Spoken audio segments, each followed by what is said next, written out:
Hi, everybody. Hey, hello, hello. Hello. What a gorgeous bit of rain we had yesterday, half an inch. Oh, I know. It was nice. Maybe a little bit more sprinkles, and then by Wednesday it'll be over. Yes. As long as we don't have those hot days we had. I agree. Well, that was, yeah, we've got to get through October yet, but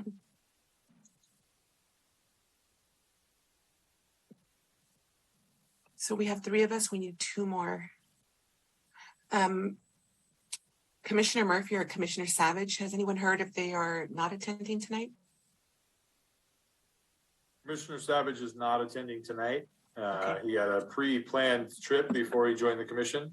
I have not heard from Commissioner Murphy. Okay, thank you.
Okay, at 6 o'clock, without Commissioner Murphy, I don't think that we'd be able to approve the minutes for May 16th because I was absent that day.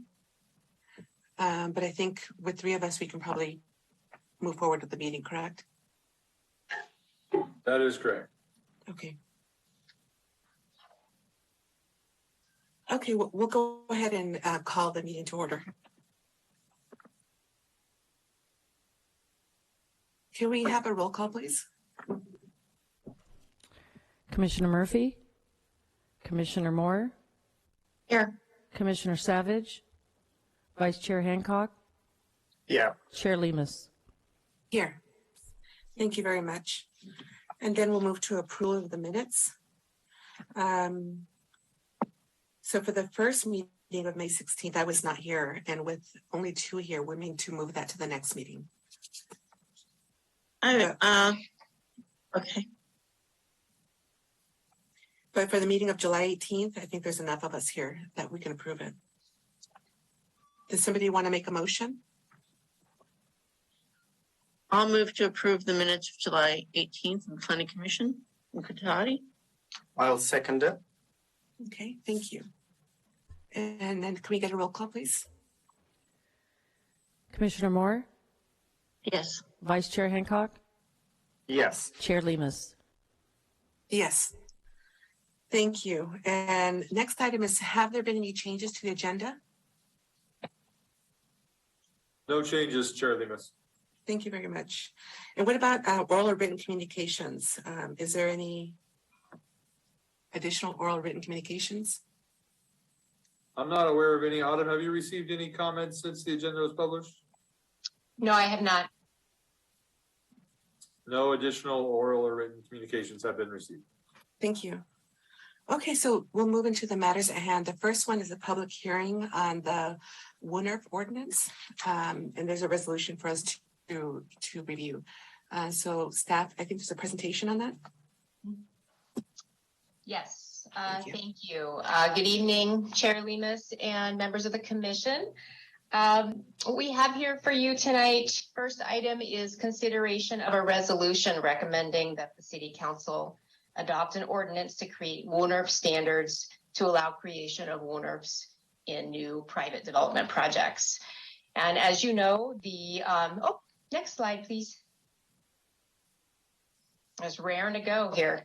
As you know, the WNRF is a concept originally from the Netherlands, where it's generally applied to public streets. This proposal is really concerned with the interior of private development projects, including multifamily and horizontal mixed-use developments. To kind of kick off our discussion here, I would like to just go over the definition of a WNRF as it's put forth in the current version of the draft ordinance. Defining a WNRF as an internal driveway with a development within a development that's used as a multimodal, multi-use shared space where priority is given to pedestrians and bicycles.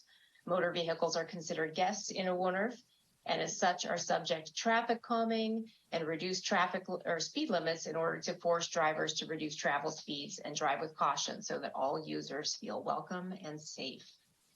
Next slide, please. Background on this item, I know you've seen this before, the WNRF. Back in May of last year, the Planning Commission held a workshop looking at options to meet open space requirements in the multifamily objective design standards, and the WNRF was one of those options.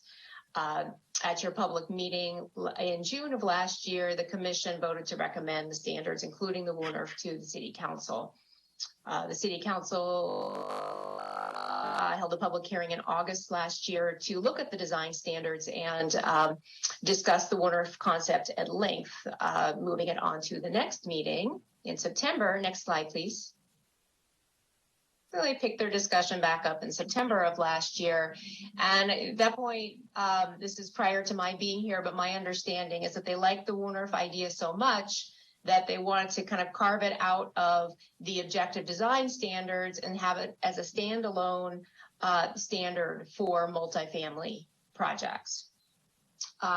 So in November, the Planning Commission held a public hearing on an ordinance devoted just to the WNRF standard and recommended that to the City Council for approval. And when the council looked at that in December of last year, they had a number of suggestions for improvements and asked for certain revisions for a revised ordinance, which brings us here tonight. Next slide, please. So specifically, the council direction from last year are three main takeaways. One was to define what an internal driveway is and require that all qualifying internal driveways inside of a development may be candidates for WNRF. The council also really wanted to remove the requirement for a minimum of 100 square feet of WNRF per dwelling unit, which is what appeared in the previous version of the ordinance, really removing that in favor of standards that would maximize the overall amount of WNRF space in any given new development that qualifies. And the council also is concerned to ensure that WNRFs are not placed on driveways that accommodate heavy motor vehicle traffic from a safety perspective. Okay, next slide, please. So just to review, and I know that you've looked at WNRFs before, so this is familiar territory, but just to go over the finer points or those kind of the highlights of a WNRF, there are four main elements that have been identified. One is visible entrances, and that includes signage and other cues to the users of a WNRF that they've entered a special multimodal space. Physical barriers are another important component, including landscaping and traffic calming within the driveway that basically slows motor vehicle traffic down to increase the safety and pleasant aspects of the space. The space is a shared space. It's a continuous paved area without a continuous curb, creating sidewalks so that it really creates kind of a level playing field for all users of the Woonerf. And finally, Woonerfs feature landscaping and street furniture as a way to improve the pedestrian experience. Next slide, please. So here you have an example that just illustrates some of that from an overhead view. You see this sample Woonerf here, which is not to scale, but it shows a meandering travelway that slows down cars that are moving through the Woonerf.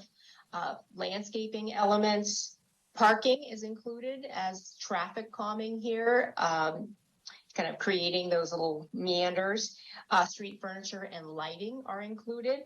And you can see here how this Woonerf really helps to create a series of outdoor living rooms, which is one of the main goals of Woonerf. Next slide, please.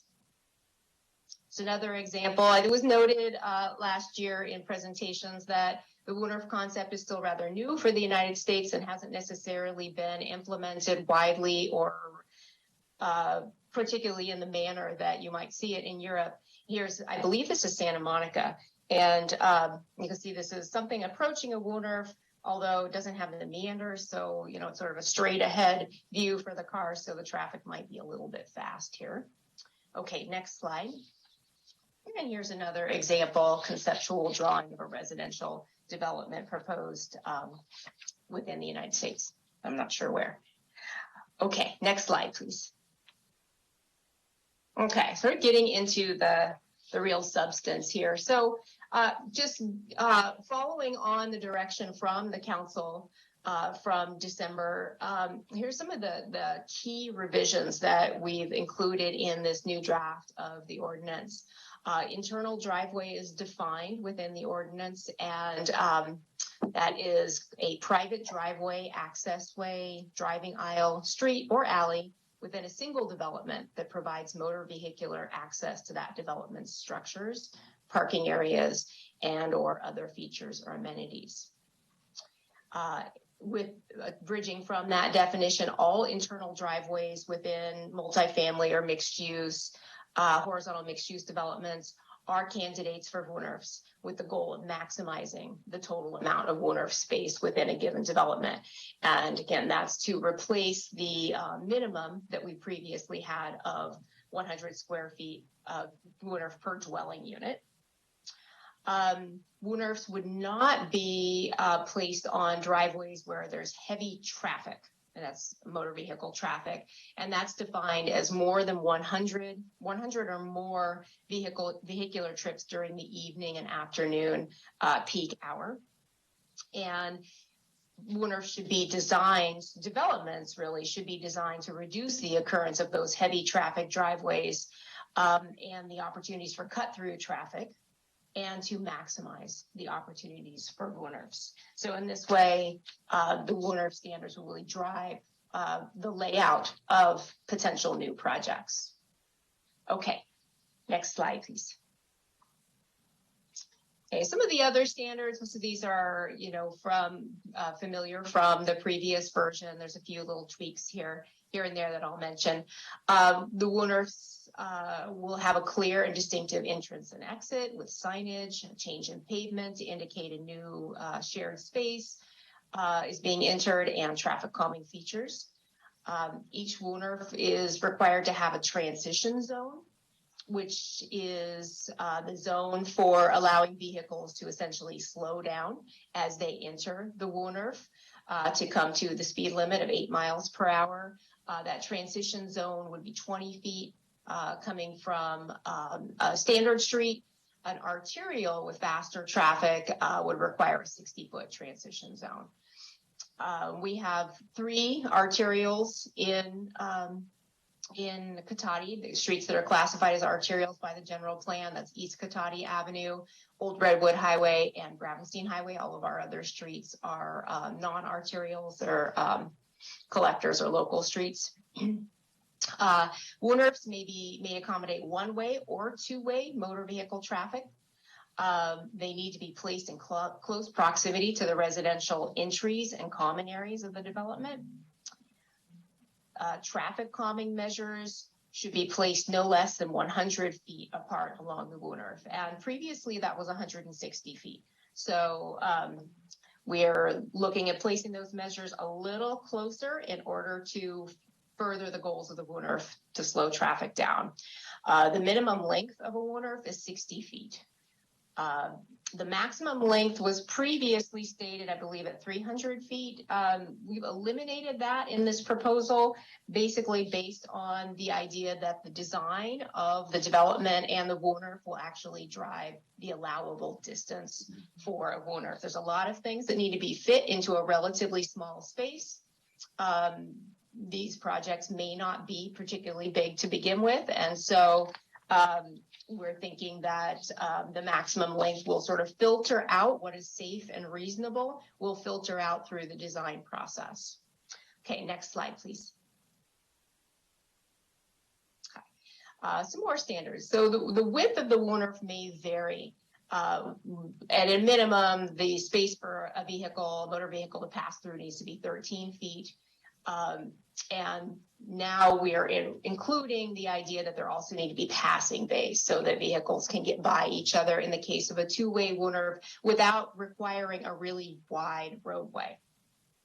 Wooners will incorporate seating, landscaping, decorative pavement, and other amenities along their full length and eliminate continuous curves.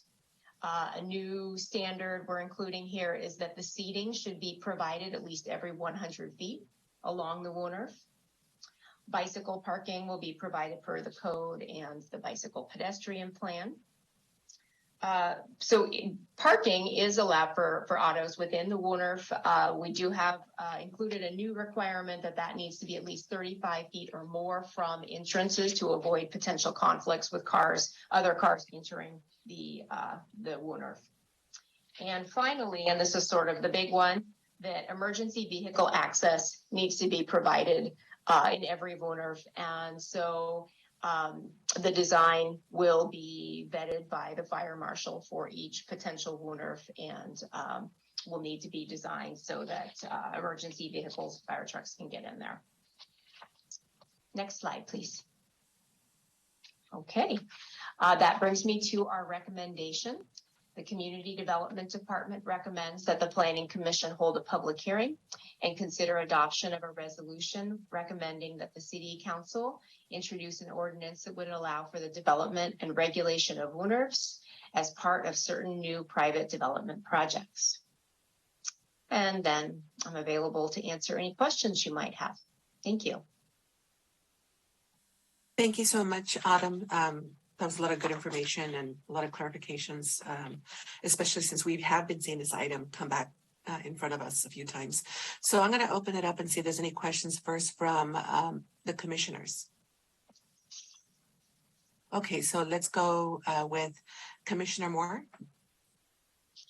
So I just had just really one question on page 36. It says it just goes over the speed limits. Is that the speed limit of the, like a standard speed limit, or is it going to be like 15 miles an hour? It's on G of page 36. You see the speed limit or otherwise operate the vehicles as through. So the speed limit would be 8 miles per hour, and that would be posted. Yeah. So, and I believe because it's private property, the enforcement, would really be up to the management of the development, but we will require that the speed limit be posted. Okay. Awesome. Thank you. Thank you. And Vice Chair Hancock. Yes, hello, thank you. Very good to get this better view. I did do a lot of ground truthing with the last one and just how would it relate to what was on the ground. And so I've got a couple of questions that are on the practical level, I guess. So I'm just curious for the transition zone. There's a specification for 20 feet and then for arterials, which Old Redwood Highway or East Cotati, I think are probably the big ones, but we've got a lot on East Cotati Avenue. Where did those figures come from of 20 feet and 60 feet? Good question. So the 20 feet would essentially allow a single vehicle to enter the Woolnerf, slow down, and perhaps even come to a stop if there's, a pedestrian or bicycle right in front of them, some sort of, some obstacle, without their vehicle projecting back out into the street. With an arterial, that distance is 60 feet. That's 3 vehicles worth of stacking. So this is to allow the traffic entering the Woolnerf to not interfere with the adjacent street, and proper time to slow down and come to that 8 miles per hour before fully entering the Woolnerf space where pedestrians are going to feel safe. That is a distance that the city engineer has approved, and we've seen that echoed in other sample ordinances and standards, notably the city of Anchorage, Alaska, which is one of the few cities in the United States that has a Woolnerf standards on the books.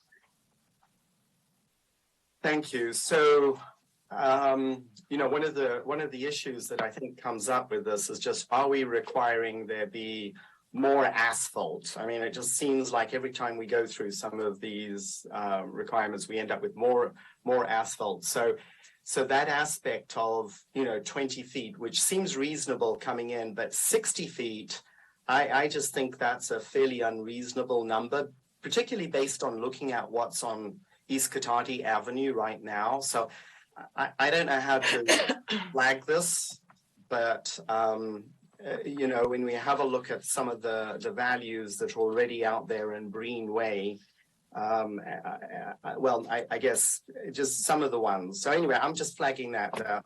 I want to figure out a way, maybe to the commission, to ask how do we think about this.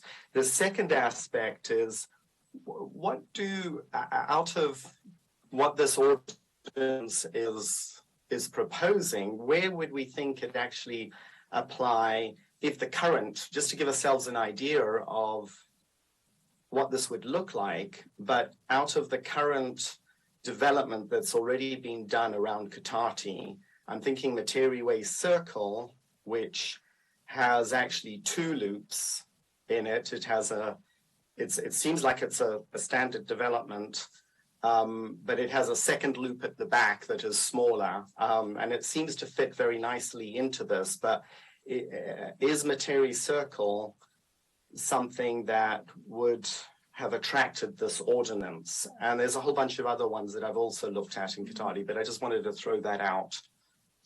Yeah, so one thing we've realized as we've looked at these standards is that each project is going to be highly individual. Mm-hmm.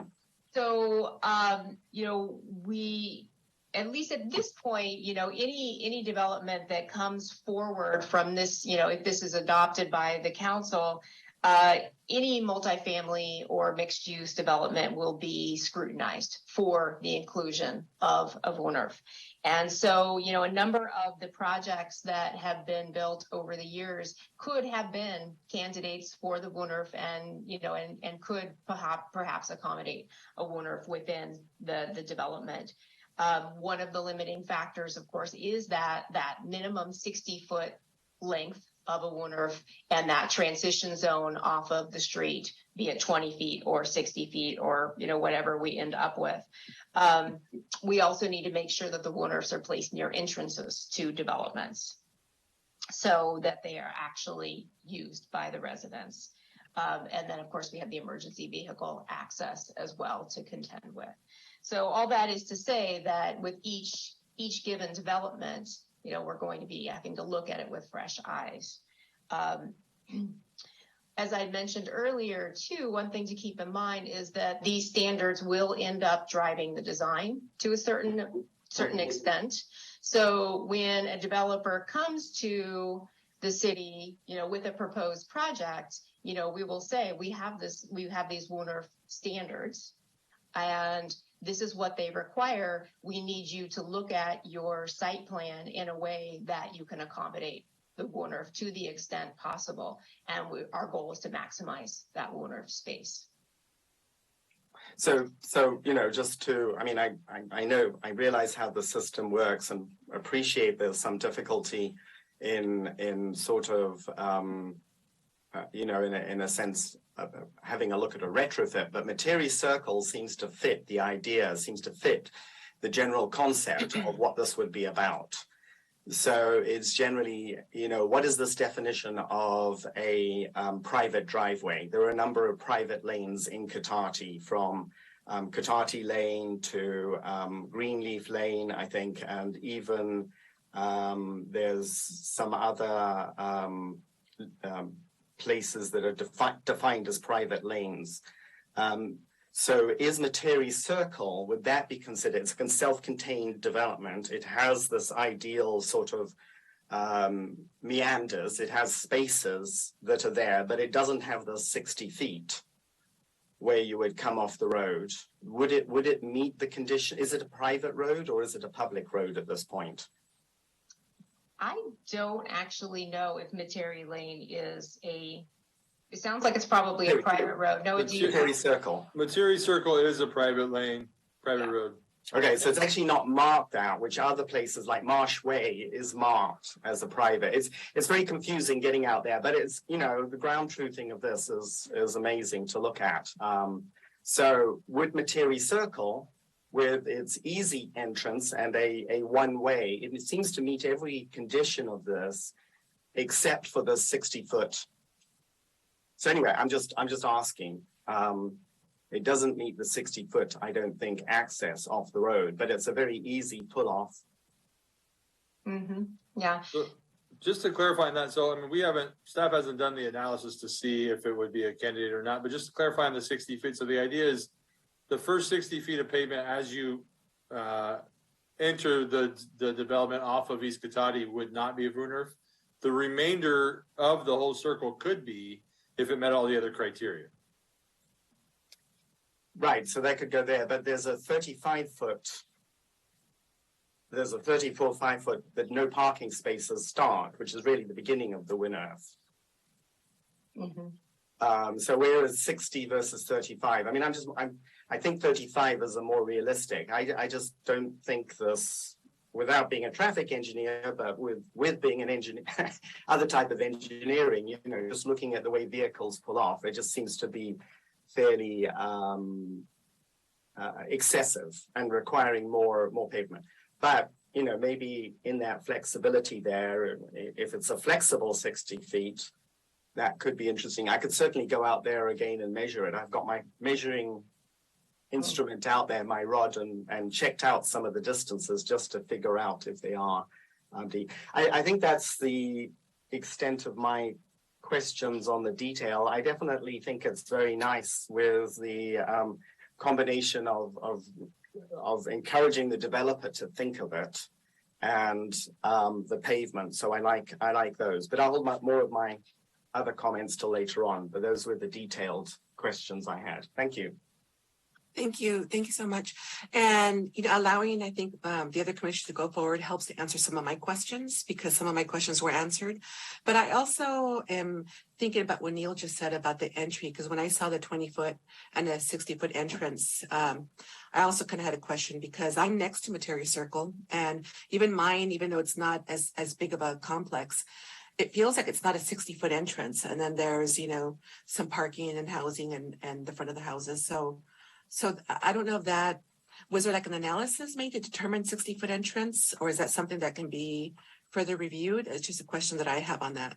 The other questions that I had, which were already answered, was about the maximum speed. And I really appreciate all the calming features that help to kind of reduce the speed. And I learned today that it's 8 miles per hour. That wasn't in the report. And the other one I learned that you answered already for me was about that the WUNRFs are going to be generally required for multifamily and horizontal mixed units. So that answered my question in that area too. So those are just some of the questions that I had about the 60-foot and 20-foot and how that decision was made. Is this something that's standard in other WUNRFs in other areas? So that's a question that I have. I don't know if there's an answer, if that's something we can look into. Yeah, so so that standard, the 20 feet and the 60 feet, does appear in other communities in the United States in their ordinances. And, one thing I think is helpful to keep in mind, and you all know this, that, the WUNRF in Europe is going to be very different from the WUNRF in the United States. And, the concern that we are trying to address with that transition zone is to address the reality that people may be driving pretty fast when they are turning off of an arterial or any other street. They need sufficient time to slow down so that it truly is safe. We don't want to create an environment where there's a false sense of security for the pedestrians within the WUNRF, so that they can truly feel like they are truly safe. Another thing, I just want to point out that the 35 feet setback for parking is really a different matter from that transition zone. The idea with the parking being set back 35 feet is to allow neck down of the WUNRF so that the curb kind of extends out into the WUNRF a little bit. One of the design features that you see in a lot of WUNRFs is kind of neat is that as you enter the WUNRF, the curb extends out and there's landscaping. So it's narrower at its entrance than it might be further down into the interior of the WUNRF, and that acts to alert the drivers if they need to slow down, and actually, in fact, makes them slow down. So we need to allow for that space as well, and that traffic calming. Also, with vehicles attempting to park, doing maneuvers to park themselves closer to the entrance, there's more opportunity for conflict. So that's kind of what we were thinking with that 35 feet. Okay. And Commissioner Moore, did you have another question? I did. Yes. So just go back to like what Neil was saying on Mattery Circle. My question is, are we doing this with single family homes?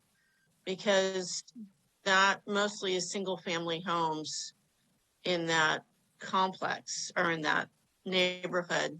So I just wanted this is multifamily, like condos and apartments. Am I correct? That's correct. Yeah, this is. So I know in the back of this, which he was talking about, there is some duplexes and things like that in the back of that property, but in the front of the property, there's all single family homes.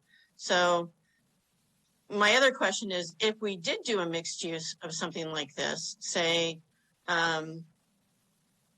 single family homes in the front and, maybe a multi-use, condominiums in the back, or, some kind of, hybrid.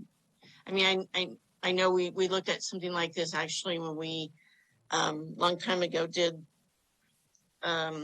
we're going to do a project on Old Redwood Highway.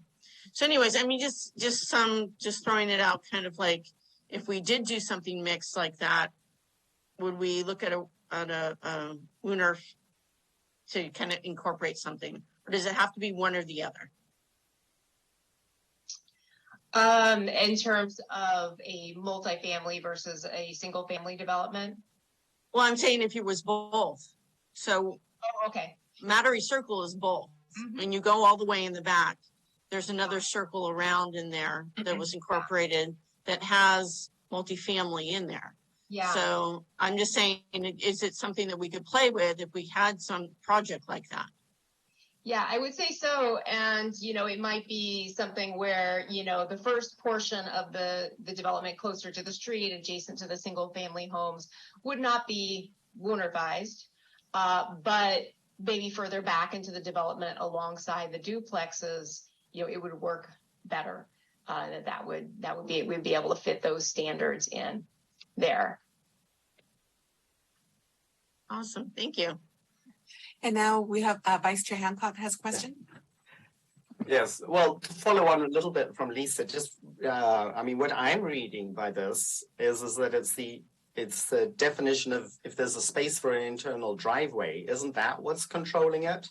Not, I mean, kids that are from multifamily versus kids that are from single family, they all bleed the same if they hit. So I mean, my view of or being in Materi Circle is it actually is a WNERF by its design. It's and that works very well to provide circular access. Slowing vehicles can't move very fast because it is a circular access and can so I would, just by its definition of being an internal driveway and a private development, wouldn't it automatically attract this definition? It certainly sounds like it might. Again, without having been out there myself to actually look at that development, it's difficult for me to say. But I would say yes. I mean, it sounds like it would if it's a private multifamily development and, there is the space. So you use the word multifamily though, surely, and I'm just trying to look and where in this. Oh, because it has a single family component. But why is it defined multifamily or I mean, it's basically about trying to make it safer, whatever its configuration is. Mm-hmm. I think, Chair Hancock, I think most single family homes are served by public streets. And so it would depend on, just to clarify, this ordinance is intended as it's currently written and as we've been discussing it to apply to multifamily developments and their private driveways or circulation aisles, not to apply to public streets. So I think there are some existing instances like Materi Circle, as you're pointing out, where it kind of is a blend of single family and multifamily and maybe would fit the definition. But this ordinance is specifically going to live in the multifamily design standards. Oh. And that's been how it's framed and discussed the entire time. And I think it's mainly because of the way traditional single family development is served, through public streets. So what we've got is a problem just with the code, that this is where it's living at the moment, because we have one definition for multifamily and one definition for Well, another. I think it's also with the adopted public standards, public street standards. So we have standards for how we build public streets in the city.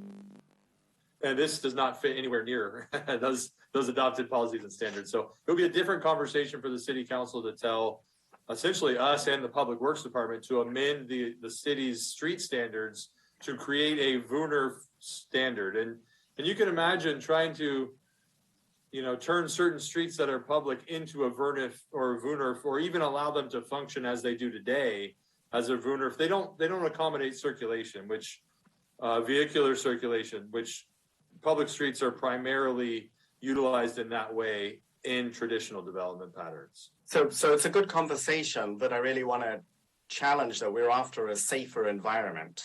And so, do we as a planning commission just got to say, hey, look, this is configured for a multifamily, but really it should be for, there's Katati Lane, there's other places that are single family, there's Greenleaf Lane, there is a whole bunch already out there that I think are all private lanes. They meet this definition. So maybe this is just, maybe it would automatically happen. I don't know. Because these developments came up in the past and they have been a very nice development from the builders. So I guess my major thing is in looking at this is we don't want to get in the way of anybody trying to do the right thing. You're bringing up and saying, hey, this isn't the way that normally something gets done, but I would hope that if a builder proposed it this way, that they could still do it. Yeah, well, so Greenleaf is a private street and it serves both single family and multifamily. So, and similar to Materi. So I think there's opportunities for these hybrid situations to occur, but that's a much larger conversation to talk about turning public infrastructure into WNERFs. Okay, so that's where the question is here. This is looking at these smaller, what we think of as smaller, but we hope they're mixed use in many ways here. And this is the first stage really in applying it in our code. Correct. Okay, thank you very much. Thank you. Or Noah, is there such a definition as multi or mixed housing developments? Because that sounds like it's more like a mixed housing development. I don't know if that's a definition that we use. Yeah, we don't use that necessarily, but it is common, and I think we're likely to see this much more so as we move into the future, which is the cost of real estate and cost of construction, where it is common to see kind of these hybrid developments where a portion of it are single family homes, portion of it are multifamily homes. Frankly, there may even be some commercial involved depending on if there's larger streets that the project fronts on and what the zoning, how it's zoned.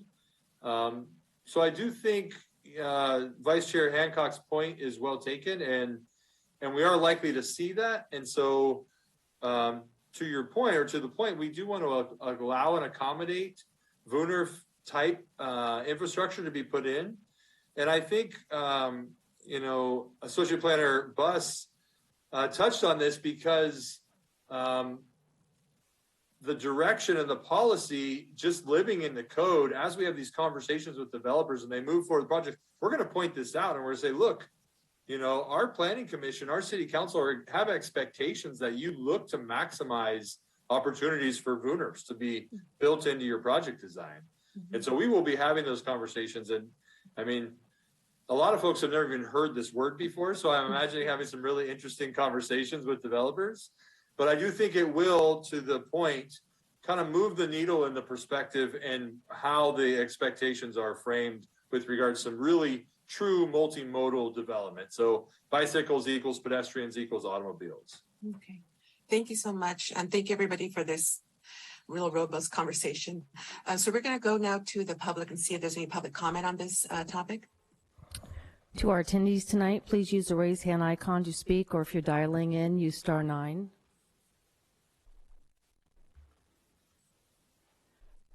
Jenny Blaker, go ahead. Just a quick question. Just right now, Noah Hush was talking about public streets, but what about, I'm just thinking, what is the definition of a private street? I'm thinking of, for example, Marsh Way, which again seems to have a lot of the WUNERF characteristics, and I believe it's officially a private street. So private streets with single family homes in them, do they count? Because it's not public street and it's not a multi-family housing. So that's my question about definitions. Thanks. That is a good point. And as things stand, we have a definition of what qualifies for a WUNERF, and it's this definition of an internal driveway.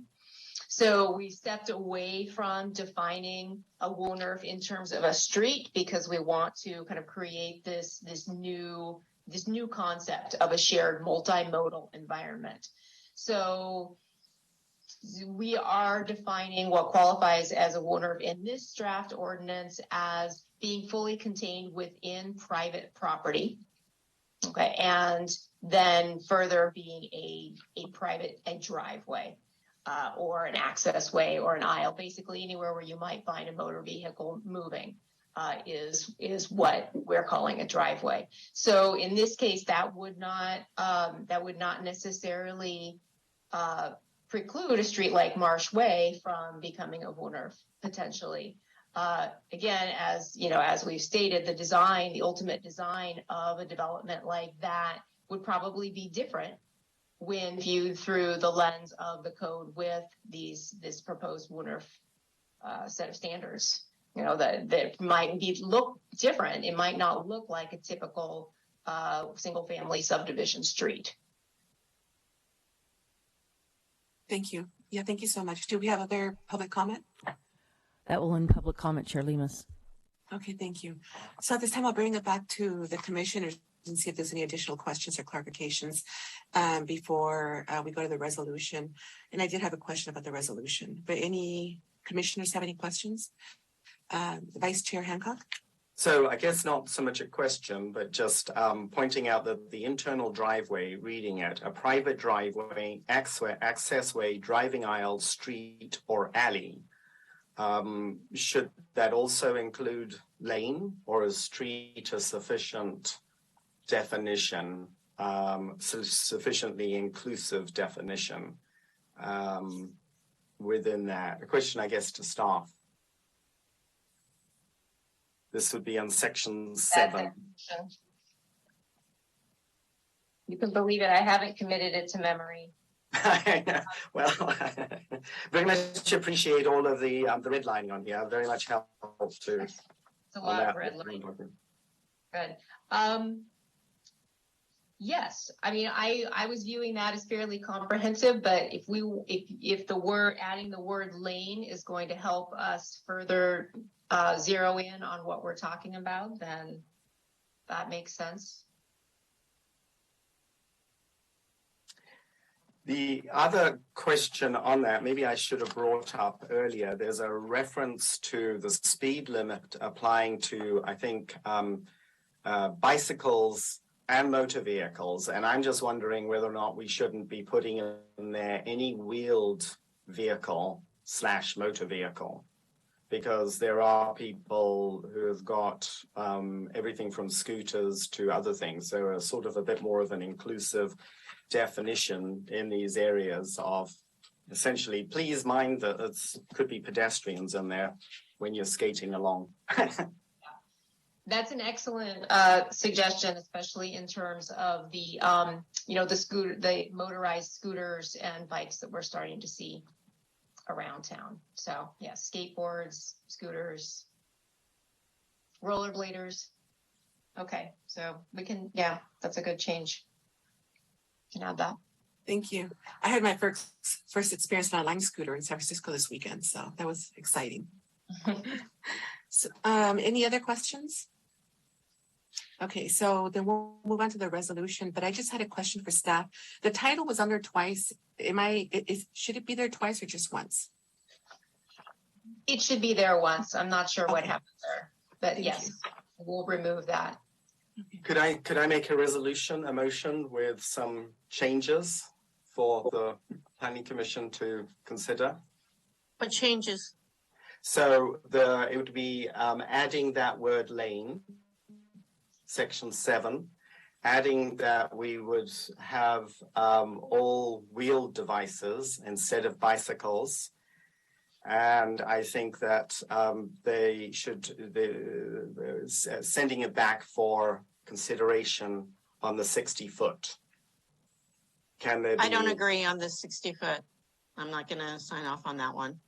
I think 20 and 60 feet, when you go into a Warner that has kids and that needs to slow down, I think I actually would like more, because I think when people now come into driveways, they come in fairly fast.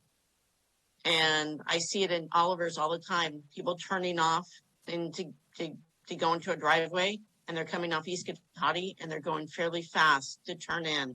So I like the idea of having 20 feet or 60 feet buffer before you hit that Warner, because there's going to be people sitting, going to be people on bikes, going to be people, kids. I think if you make it any shorter and you have people just turning in fairly quickly, then there's going to be a problem. So that's my Right. Can I just make an input? I didn't want to make it earlier. I mean, I think Eris Weaver identified last time that we're making more allowances for drivers and stuff. What the 60 feet is actually doing is allowing people to speed in there faster. That it actually, if people coming off the road with the dip, they have to slow down.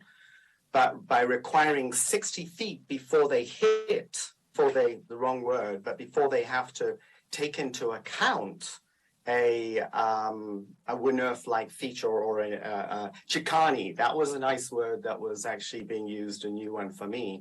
But so I think the logic is reversed, honestly, that we're making more allowances for drivers, and that actually what would be better is as the driver comes in and they've got to see that if they don't adapt straight away, they're going too fast. So I think the logic is inverted. So what if they don't adapt right away? Then they'll hit something. They'll hit a piece of concrete.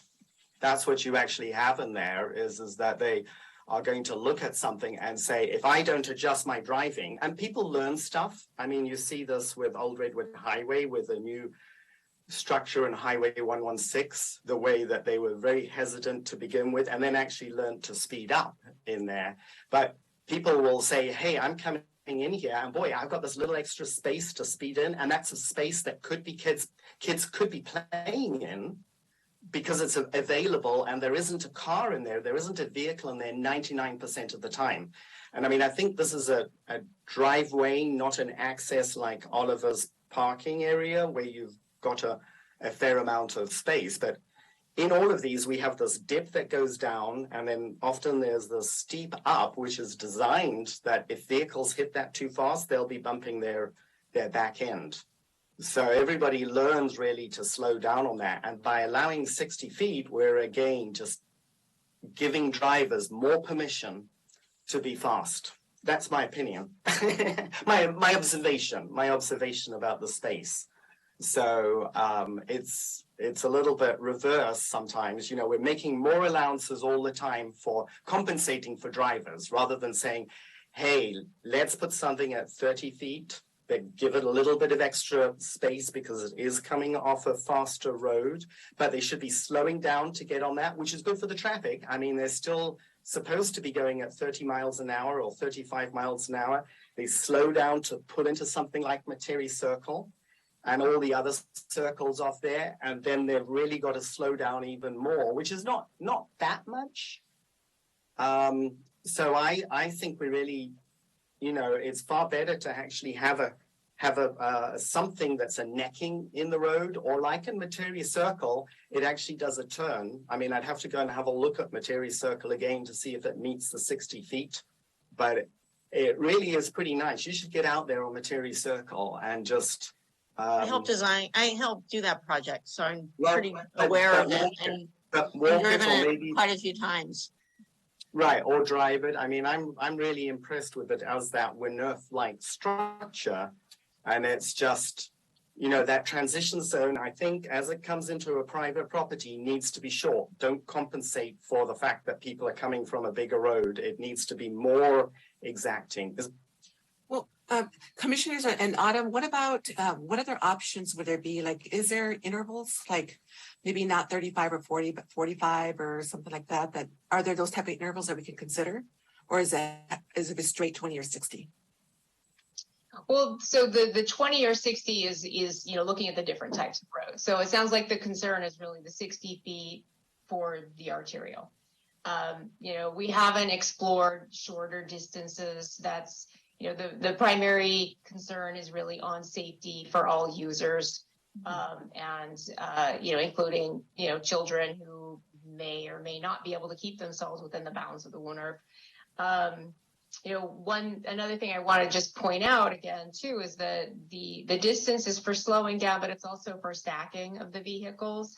We do want to make sure that we don't end up with cars entering the Wynerf and coming to a stop and then having their rear bumpers sticking out over the sidewalk or out into traffic that might be moving out along the arterial.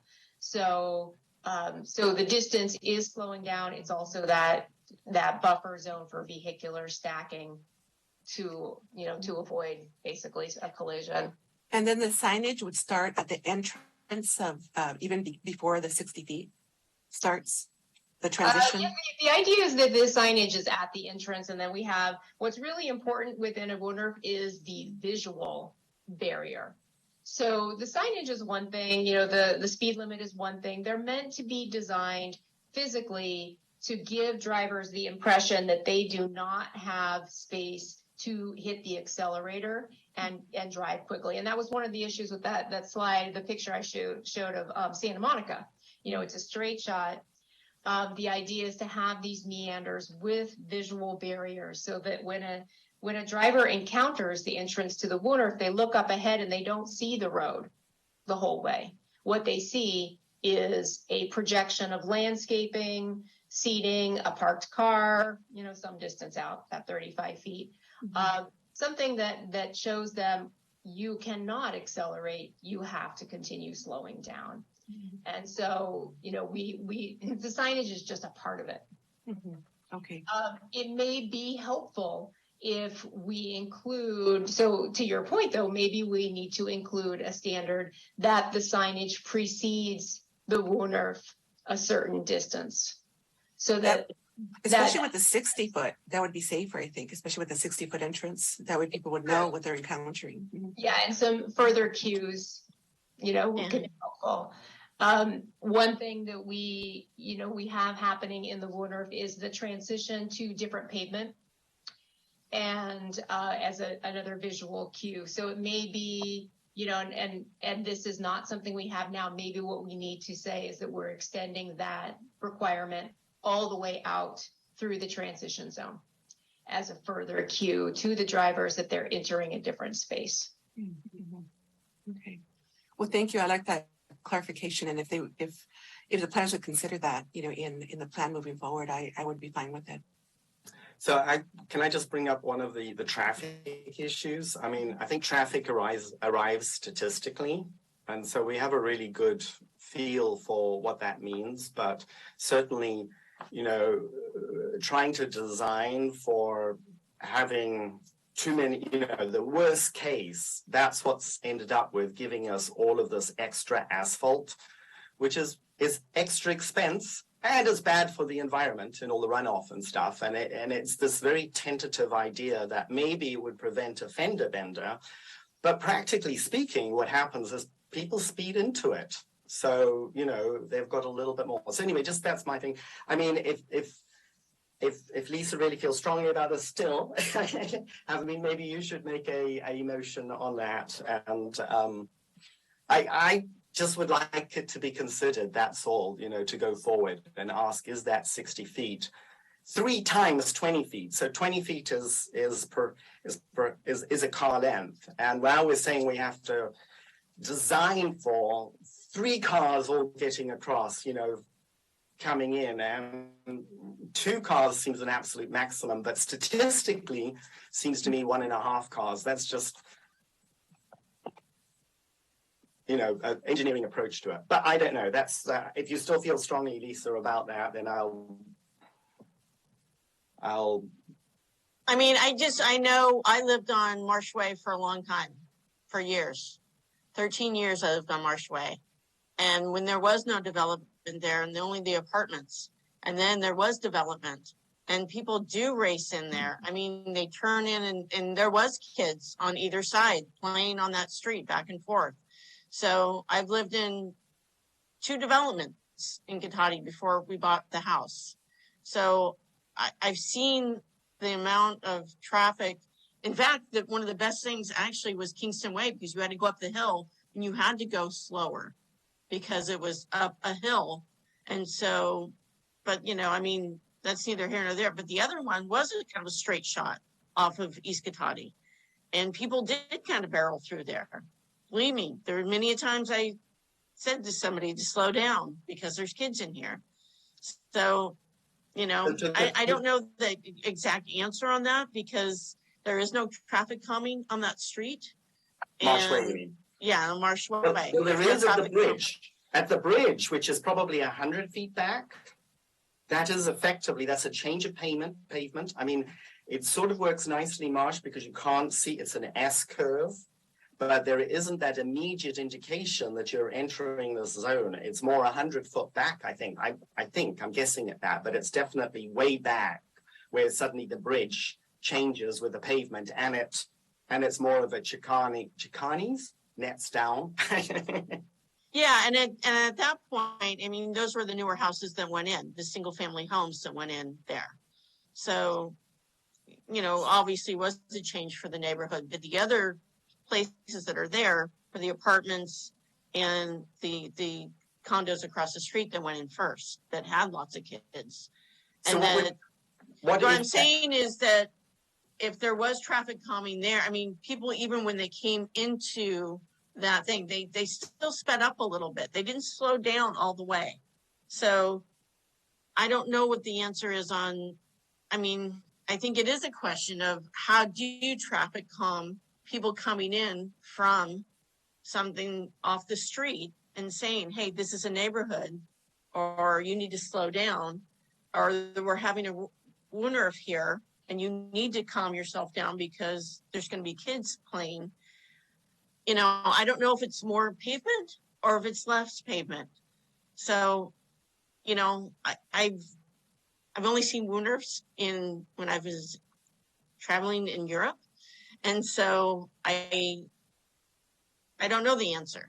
But the Materi circle that you're involved in the design of. But that's not a Woonerf. I think that's a completely different thing. I think when you do Materi Circle, you're looking at single family homes in a big circle, and then you're looking at other attached homes in the back. So I think that's the design. The design that you did of that circle effectively meets those definitions of Woonerfs, irrespective of the people around it. I don't think it does. I think that it meets the public street standard for there, and it is a public street. It's not a private street. Well, we just said Damien, I think it said it was a private street. It's Is Materi Way a private street or public street? Materi is private. But it appears to be developed to the public street standard. So there's a lot here. I think, the recommendation could be that the council explore options for, enhancing traffic calming. But I would say from the staff perspective, and we did get input from the Public Works Department on this, we would need a traffic engineer to provide specific direction less than 60 feet. And that was not included in our budget to get that type of input and pay that type of consultant fee. But however, the council obviously can explore that option, ask that it to be explored, or professional input be provided. If we left it the same, the 20 and 60, and put a note in for the council and said that this was a discussion for the planning commission, that we had some issues around this and that we vetted it out the best we could as a planning commission, and we would like to have them explore this, either the 20 or 60 feet. Can we do that? Absolutely. You guys are making a recommendation to the council, and that can absolutely be part of the recommendation.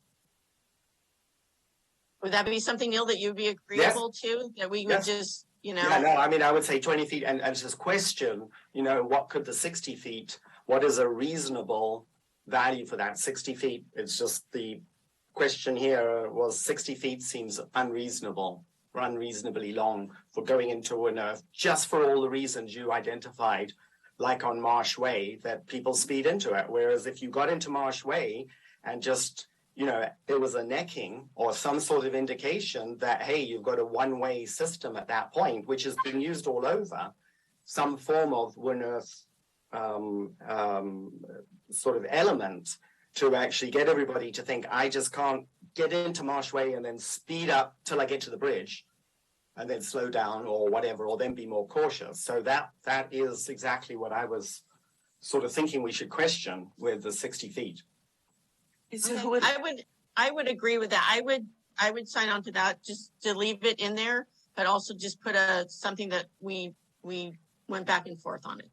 So who wants to make a recommendation with an edit or with a change amendment to add lane to the description, and also a recommendation to further review the 60 foot, mainly the 60-foot entrance? Well, Neil you started, so okay, I can do it. So it's to put a motion forward to add lane to section 7, to actually change the usage of the speed limit from bicycle to all-wheeled vehicles / motor vehicle, and then to add to the council that there was a discussion about the 60 mile and the 60 feet. Was that really too much? So to make a recommendation for the current ordinance with those 2 changes and the one highlighting the discussion to the council. And maybe staff can do more in there with a bicycle engineer, please, not one of these speedy traffic engineers that Vice Chair, do we need to read the resolution kind of as it's listed and then add on those additions? Or staff, is that sufficient, or do we need to read the resolution with the additions? I don't know, now. From my perspective, the motion was very clear, and we do not need a full reading. Okay, thank you. Thank you. I could have done that, I realized that. So the motion up for discussion is what I'm putting forward. All right, I'll second. Second, okay. We have a first and a second. Can we get a vote, roll call vote? Commissioner Moore, Yes. Vice Chair Hancock, Yes. Chair Lemus. Yes. Okay, thank you. I'd just like to say thank you as well for all that work that's gone into it with all the very useful, the redlining. Thank you. Yes. Thank you for all the very good conversation, and we kind of let it all out and just kind of discussed all the different questions that we had, even more above what was listed here. So the next item that we have is a public hearing also in consideration of a resolution recommending that the city council adopt an ordinance amending the zoning code to facilitate local food production and urban agriculture. Okay, thank you. That's me again. So yes, we were looking again at, this is another repeat here. We're looking at urban agriculture again and potential changes to the zoning code. Next slide, please. So as you know, this one has been around as well. Last fall, the city council directed the staff to look at zoning code amendments and prepare an item for consideration related to urban agriculture, related to fulfillment of general plan goals.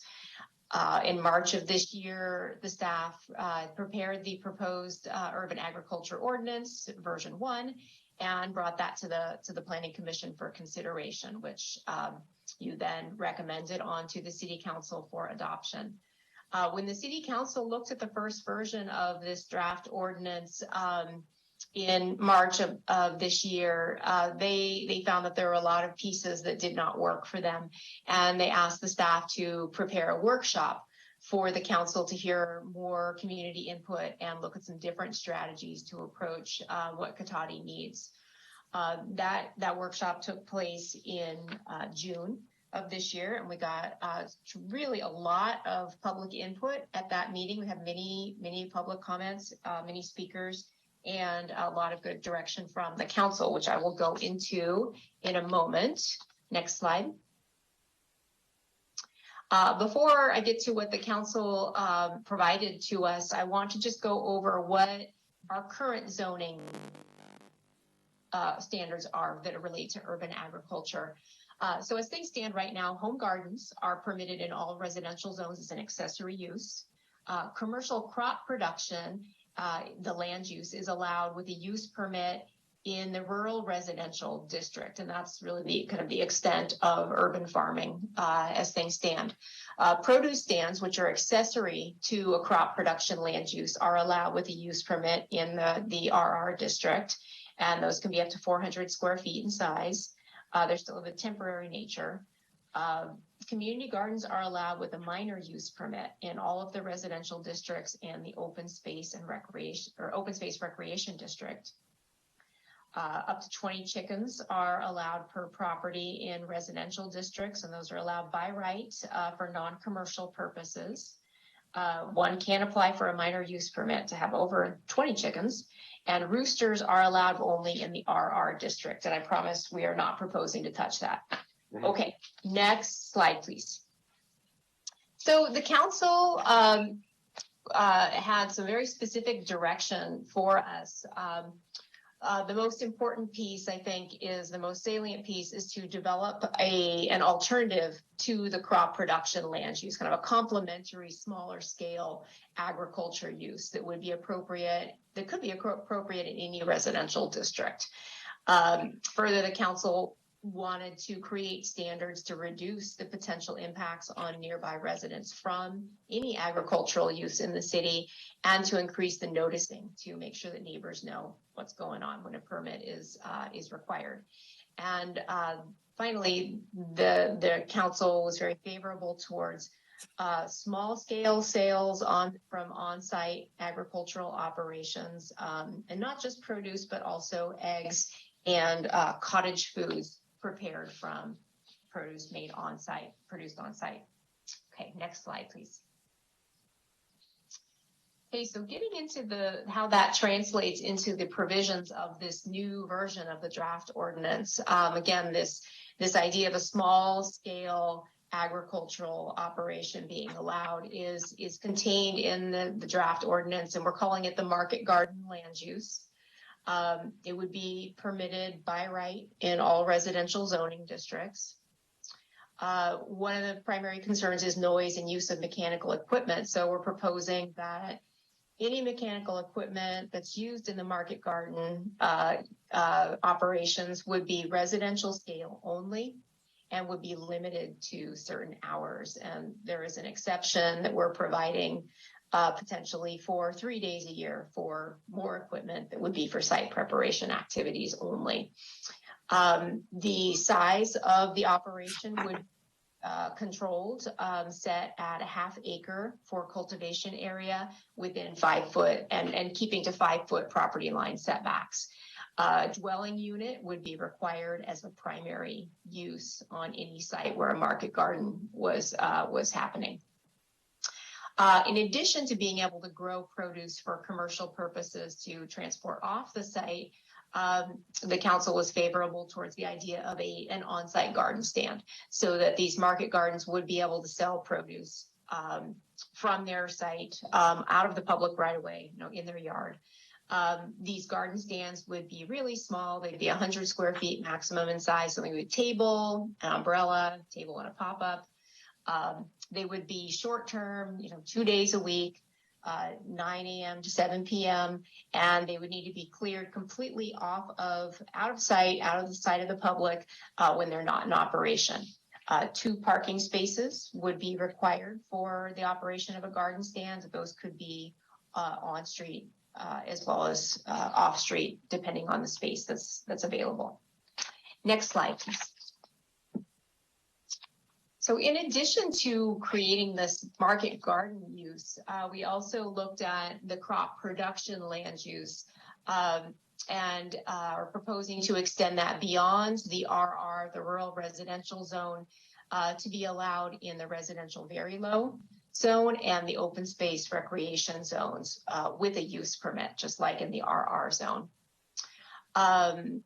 Community supported agriculture, CSA, would be allowed as part of the crop production use, so that in addition to being allowed a produce stand or sell produce off-site to restaurants or what have you, that member supported agriculture, community supported agriculture would be allowed on site with the crop production. Garden stands and produce stands would be allowed to sell eggs and cottage foods in addition to produce.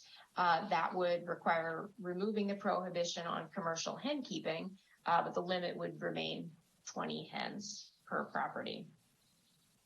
Okay, next slide, please. So we're also looking at community gardens as part of this proposed ordinance. Standards that would apply to community gardens would be that they would be permitted by right in all residential zones and with a use permit in open space and recreation. And just like the market gardens, there would be a limitation to residential mechanical equipment only with limited hours, with the exception of a few days for site preparation. The 5 foot setbacks to the area of cultivation would also apply in a community garden setting. An additional requirement would be soil analysis, just to ensure that the community gardeners understand what's going on with the soil and whether there might be any toxics or contamination in the site. And finally, and this is a really important provision, a management plan for each community garden would be required. That would be on file with the city. And a contact person would be required to be kept up to date and on file with the city with contact information, and that would be posted on the site for view of the public as well at the gardens. Okay, next slide, please. The council was also interested in some new requirements for urban agriculture activities that require planning permits. One is that planning permit fees would be reduced by 50% from the standard for any urban agriculture use. So there'd be a price break essentially for urban ag uses that require a permit. The use permit would require a finding of compatibility with nearby residential uses. Again, this is meant to reduce impacts of urban ag uses on residential. And public hearing notices to property owners would be required at a 600-foot radius rather than the standard 500-foot. We proposed some performance standards for urban agriculture to further reduce potential impacts. These standards state that urban ag uses, I'm getting a little tongue-tied. Agriculture is turning out to be a pretty long word for me tonight. These urban ag uses should not affect the livability or appropriate development of adjacent properties in terms of noise, water runoff, pesticide runoff, equipment operation, hours of operation, odors, vermin, security, or vehicular traffic. In addition, pesticides, herbicides, rodenticides, and synthetic fertilizers are discouraged. And there's been a lot of interest in a prohibition of those, use of those substances. Unfortunately, legally, we just really cannot prohibit their use on private property, but we are stating, that these uses, they're discouraged. Water conservation practices would need to be followed at any urban ag operation, and compost piles would need to be located at least 20 feet from adjacent dwellings. Next slide. So the draft ordinance also takes in Veranda Folletti Ranch, which is an important part of the city's support of urban agriculture activities. And so in order to operate Veranda Folletti Ranch as a demonstration farm with educational and community activities, there need to be a few changes there. We're proposing sort of two steps. One is to rezone the property. It's currently neighborhood low density. We're proposing to rezone to open space recreation, which is the parks zoning designation, and to further amend the OSR zoning to allow some new land uses that would be allowed only with a use permit. And that would include agricultural accessory structures, animal keeping, crop production, plant nurseries, artisan and craft product manufacturing, community gardens, meeting facilities, caretaker quarters, farmers markets, and produce stands. And this is not to say that all OSR properties would have all of these uses, but this would expand the universe of potential uses within OSR, again, limited with a use permit with conditions from the approving body. Okay, next slide, please. Finally, the Community Development Department has included some additional provisions within the draft ordinance that we see as necessary to facilitate planning and development activities in the city.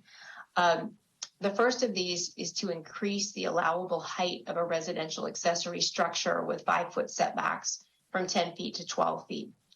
So as things stand right now in the zoning code with residential accessory structures, a 5-foot setback applies up to a height of a 10-foot structure. Beyond 10 feet, up to the maximum of 12 feet, which is the maximum height, those accessory structures must then meet, this is what's currently required, must then meet setbacks for the primary residence, which are typically in excess of 5 feet and can be up to 20 feet in some zones. So the staff's opinion is that 2-foot height difference does not necessarily warrant significantly larger setbacks for structures of this type, and that 2-foot provision or difference also confuses the issue in terms of interpretation and consistency within the zoning code. So we're proposing sort of a cleanup here to extend that 5-foot setback allowance to all the way up to a 12-foot height in a residential structure. residential accessory structure. The second provision that we're suggesting is to add a neighborhood meeting requirement for certain projects. And those would be those that are discretionary projects that require a tentative map or have a scope of development greater than 1 acre.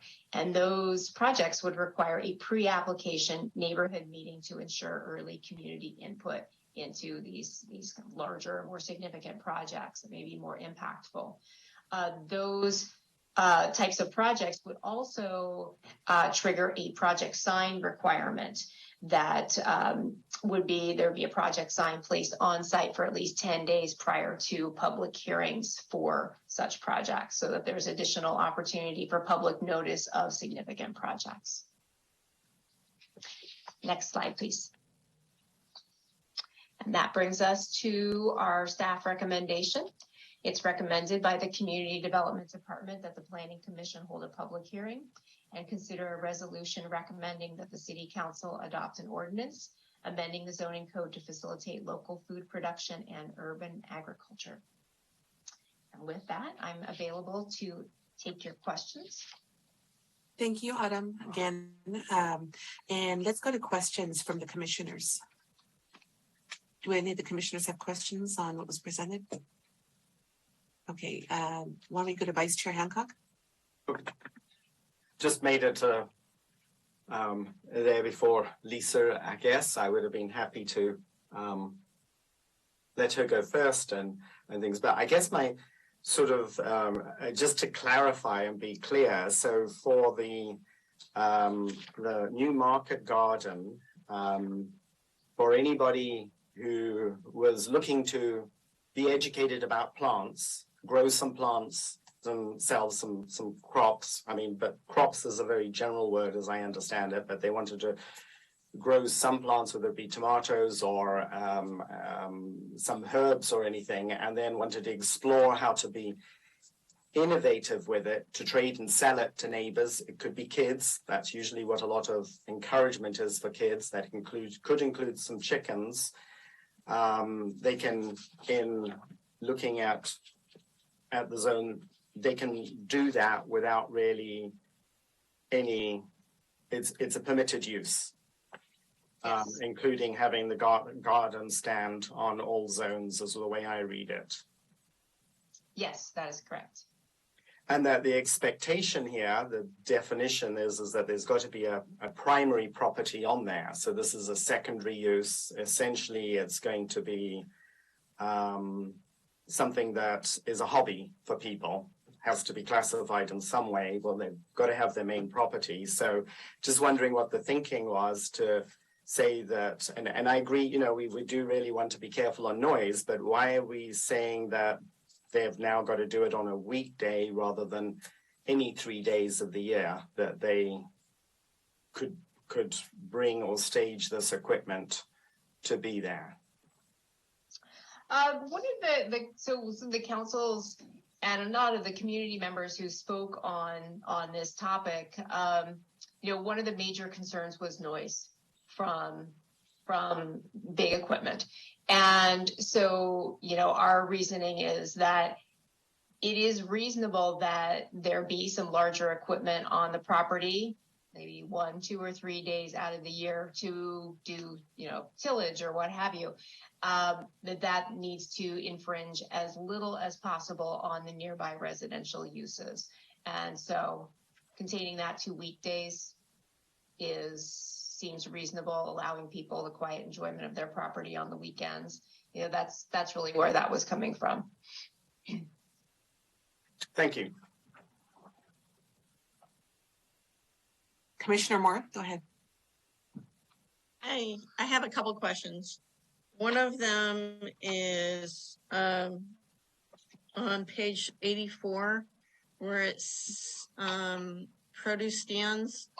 You have, you can sell bottled water and packaged snacks, 10% of the sales. Mm-hmm. So I think that's really getting away from the what this is all about. I don't agree with that on the 10%? I mean, that's just basically, you're having a produce stand and then you're selling snacks and bottled water. Might as well just open up a grocery store in front of your house. Because really, bottom line, I don't know who's going to be, and this is another question, who's going to be going around and monitoring this? Because what I see in my neighborhood is there's a lot of trees that are cut down over the weekends or during the week, and we don't really have somebody that comes out and does a lot of, you know, I mean, it's really after the fact, or if a farm stand's been there for a week, then somebody calls in and says, oh, there's been a farm stand for a week here. We should do something about it. But I don't see who's going to monitor this. I think we share an inspector with another city and they only come in a couple days a week. So that's another one of my questions on this is the monitoring of it. And then, like you said, I just don't agree with, I understand selling produce from your house or, you know, if you have something that you're selling that you've made, but buying snacks at Costco and bottled water and selling them on the street doesn't mean, you know, doesn't feel right on this. So some of my comments and also some of my questions, like I said, who's going to monitor these at some point? We just addressed the 10% of you know, things, items produced not on site.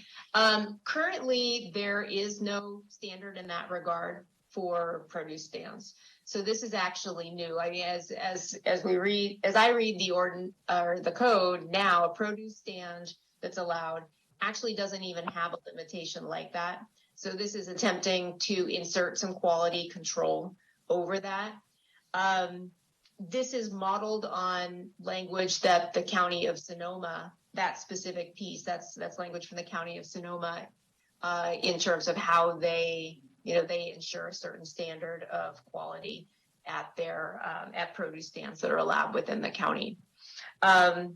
I think the thinking here is to make sure that there is a standard that's actually on the books that limits sales of those kinds of items, but it could be an outright prohibition. That's also an option too.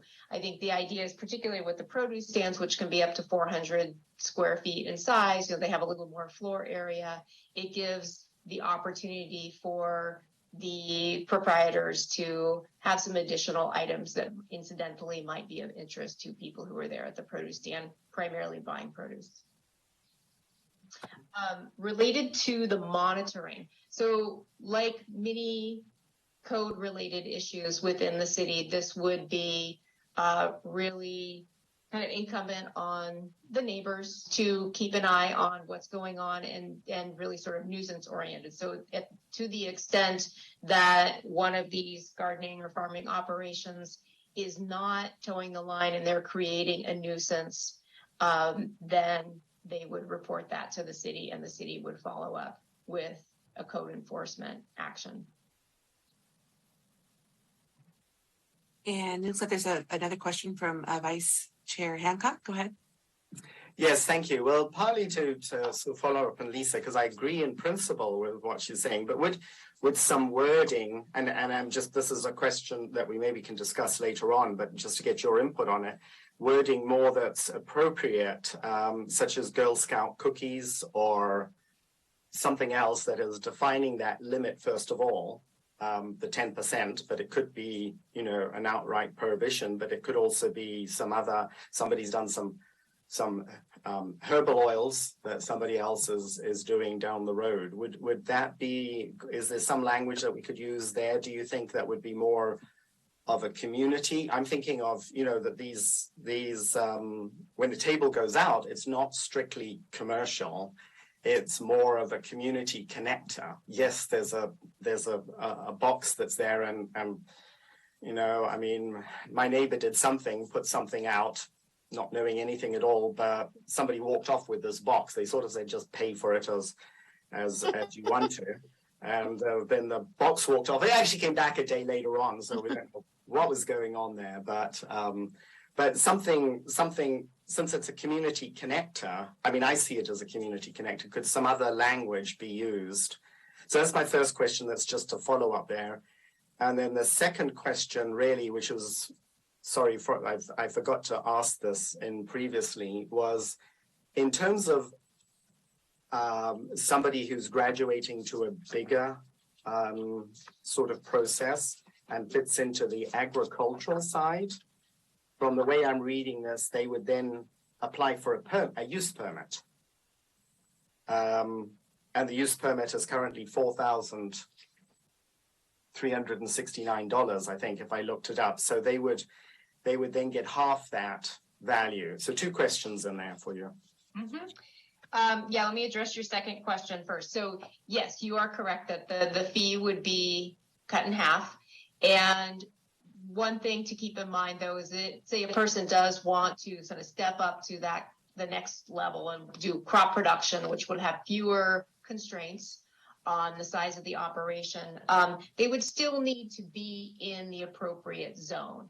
So they would need to be in the residential very low or the rural residential zone. Okay. So the idea being that that larger scale type of operation really wouldn't be suitable in the more dense residential neighborhoods, especially because one is less likely to bump up into that half-acre size limitation in those more dense neighborhoods.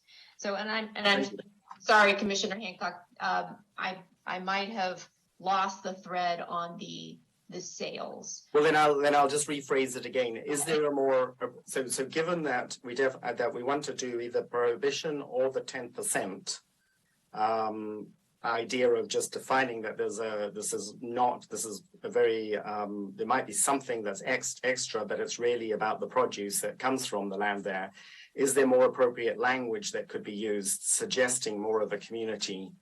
You could trade in community things like a Girl Scout cookies, or I guess it's very difficult overall, and it becomes a neighborhood monitoring thing of, they're selling the wrong stuff there. But so is there more appropriate language? I'm just thinking. Well, yeah, I don't know. When it comes to commercial packaged products, which arguably the Girl Scout cookies are, it might be hard to thread the needle with the specific language related to that. It's possible, though. We could think about that some more. But I also wanted to point out that, the cottage foods portion here is important because, that actually encompasses a fairly broad variety of prepared food products. They do need to be shelf stable. They need to meet county restrictions related to production so that it's basically not anything that's going to spoil and make someone sick or can be prepared badly and make someone sick. That could include a variety of items, and the way that this draft ordinance is written, those items can be made from produce produced on that site or at an adjacent property. So that would allow, say, a farmer to be out there with her tomatoes farmed in her little plot, and at her little market stand or her garden stand also be selling her neighbor's lavender scented honey, or vinegar, or what have you, right? So that there is sort of that community aspect to it. As far as those commercial products, again, as I say, I think it might be a little difficult to pin down exactly what would be community supported and oriented and what would not. I don't know if anybody else has any, if you have any thoughts of that or other suggestions. I think and Chair Lemus, can I speak? Yeah, I think my thing on this was, I don't mind if neighbors, you have a farm stand and somebody, like you said, has honey and somebody has eggs or whatever. That seems more appropriate to me anyways, is to have a more of a communal thing. I'm just looking at, I don't want to see somebody, like you said, going to Costco and doing a bunch of pre-made stuff and, selling it at the farm stand, because I feel like that's not what we're looking for. I think that's, abusing that farm stand privilege to me. Girl Scout cookies, lemonade stands. I think you're always going to have that throughout the city at certain times. You know, in the summertime, the kids are off school, there's lemonade stands. At Girl Scout time, somebody puts a table out in front of their house, there's going to be Girl Scout cookies. I think that's more of a, you know, seasonal hybrid thing that happens. And, you know, it's not really the intent of the farm stand idea is to be selling any of those products. But I do feel like that's kind of one of those things that I when I go to a farm stand, I don't want to see things like that. I want to see produce and eggs and honey and all the things that, you know, are local. You know, maybe Costco is local, but I don't want to see, you know, bagel bites from there or something, you know, like I think that's not the intent of what we're looking for. So, you know, I don't know if if that's just a recommendation that I put for the council. But it seems that that's not the intent of the law of what we want. So, And that's my 2 cents. so Autumn, if I can go ahead and add, that I support what both of the commissioners are saying, and especially that 10% of additional items. I feel that the bottled water, especially plastic bottled water, you know, plastic bottles are really not something we want kind of out there and available that people can just kind of drop everywhere, you know. I'm not saying they will, but I'm hoping that a lot of the garden stands will have like garbage can or something nearby. And even the packaged products, there's plastic paper associated with that or plastic wrap. That we want to make sure that that's kind of self-contained with the market stands as well. If we go that route, but I also agree, and even the county, they don't allow us to buy plastic water bottles. You know, we can buy the individual plastic water bottles. We're not allowed. We can buy the big old containers and then pour it among ourselves or order it from like Crystal Geysers or one of those big bottles. But I know that we even have restrictions as county employees on buying bottled water for the office, you know, at the individual size. So that's a concern that I have, kind of the sustainability part of it. And as far as the pesticides that you were mentioning, I don't know if in a management plan, if that could be noted, whether they use pesticides or not, because I know you said it's legal that they can do it, but can it be noted as part of the management plan that they submit to the city, whether they use pesticides or not? And also if it's organic or not organic, because that also is a good indicator. Mm-hmm. So that management plan is that would be applied to community gardens, not the market garden or crop production land uses. And we could include that as part of the management plan. Definitely, that's a provision that could be included, and as well as organic status or not. But again, that as it stands right now, this is proposed to be for community gardens. I do think that, you know, to the extent that a market garden or crop production land use is operating organically and not using sprays, they would definitely use that as an advertising point. So they would certainly let people know about that. The other thing that I want to point out about the pesticide use is that because that is regulated at the state level, and the state holds that tightly, they do not want local governments to take over that regulation function. They do pass a piece of it to the county. And so the county ag commissioner's office has this role that any agricultural operation needs to apply for. They don't apply for, they file like a pesticide use certificate or permit. It's not a permit, it's like a certificate. It's a statement of use with the county, so that, you know, there is a process where there's notification to a public agency that they're going to be using pesticides, what kind, when the application occurs, how they're applying it. And they need to make sure that it's being applied in the method that's allowed by the state, which may not translate to what we would consider to be a good idea, but there is that mechanism. So I think anything that we can do to add into either a management plan or even our crop or anything in there, that just so that the consumers know, you know, or the consumers can, if that's something that's really important to them. Because I know if you say organic, non-organic, that really says a lot. But I think even just if it's part of the permitting process that we can, or the plan process. And another question that I had was related to the days of the week. The market gardens can operate 2 days a week. Is there a way that people select that, or that, is there like a standard for that? Like they have like certain days of the week that they operate, or can they just pretty much pick whatever days of the week that they would like? The idea is that they would choose, and it would be up to them. Yeah, we would just need to ensure that they weren't actually open for operation more than 2 days out of the week. So there would be some type of monitoring to make sure they're not going over 2 days a week or something. Well, again, that would be whether there was a nuisance or an impact that was being created that the neighbors were noticing, and that they would then, could report that to the city for enforcement action. Okay, so those are the questions that a lot of the other ones were already answered, but I see Commissioner Moore has a question. I do. So on that line of thinking, so say somebody, this is a permitted use. So you're there 3 to 4 days a week. You're not getting your use permit pulled. So does the city just come out and say you can't do that? Or, I mean, how does that work? I can take this one. So as Associate Planner Buss identified, our code enforcement process is nearly 100% complaint driven here in Cotati, and we're a small staff. Our code enforcement officer is a contract employee. So we are primarily complaint driven. That being said, if city staff notices a violation, we usually will engage and work with those property owners to resolve and refer to code enforcement if needed.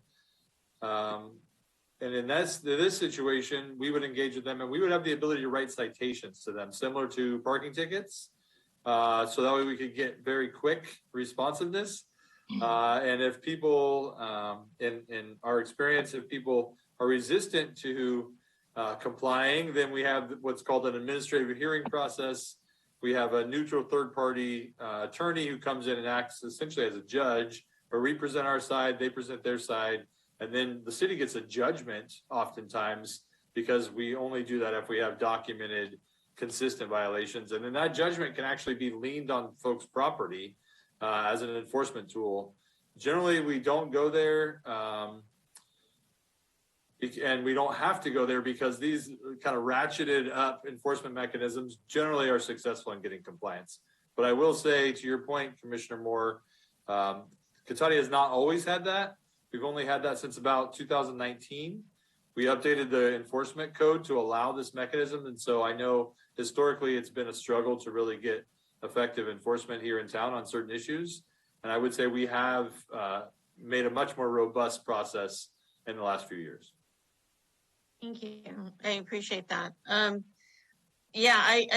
think that was my only question. And I wanted to say something about Sylvia's comments about sustainability. I'm right there with her on this. I mean, the less plastic, the less packaging we have,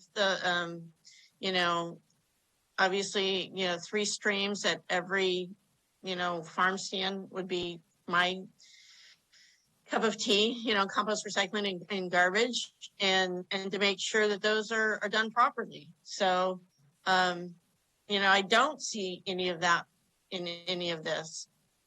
And I know we do it for housing and we do it for everything else, but I don't see it in any other than that you can't have an outdoor compost outside more than 20 feet away from an adjacent property. But I think in farm stands, I think it makes sense that, you want it to be as sustainable as possible, and you want it to be, as you said, as nuisance free for the neighbors. Thank you. And then we'll go to Vice Chair Hancock. Yes, sorry for extra questions on this, but the sustainability side, I think, is very valuable. And I mean, I'm seeing this really as a lot of it's about getting community engaged and at the different levels. So it is, and I find I do have to sometimes train. I have a rental on the side, and sometimes training people as to what is compost and other things like that. It's just amazing sometimes what that's going on there.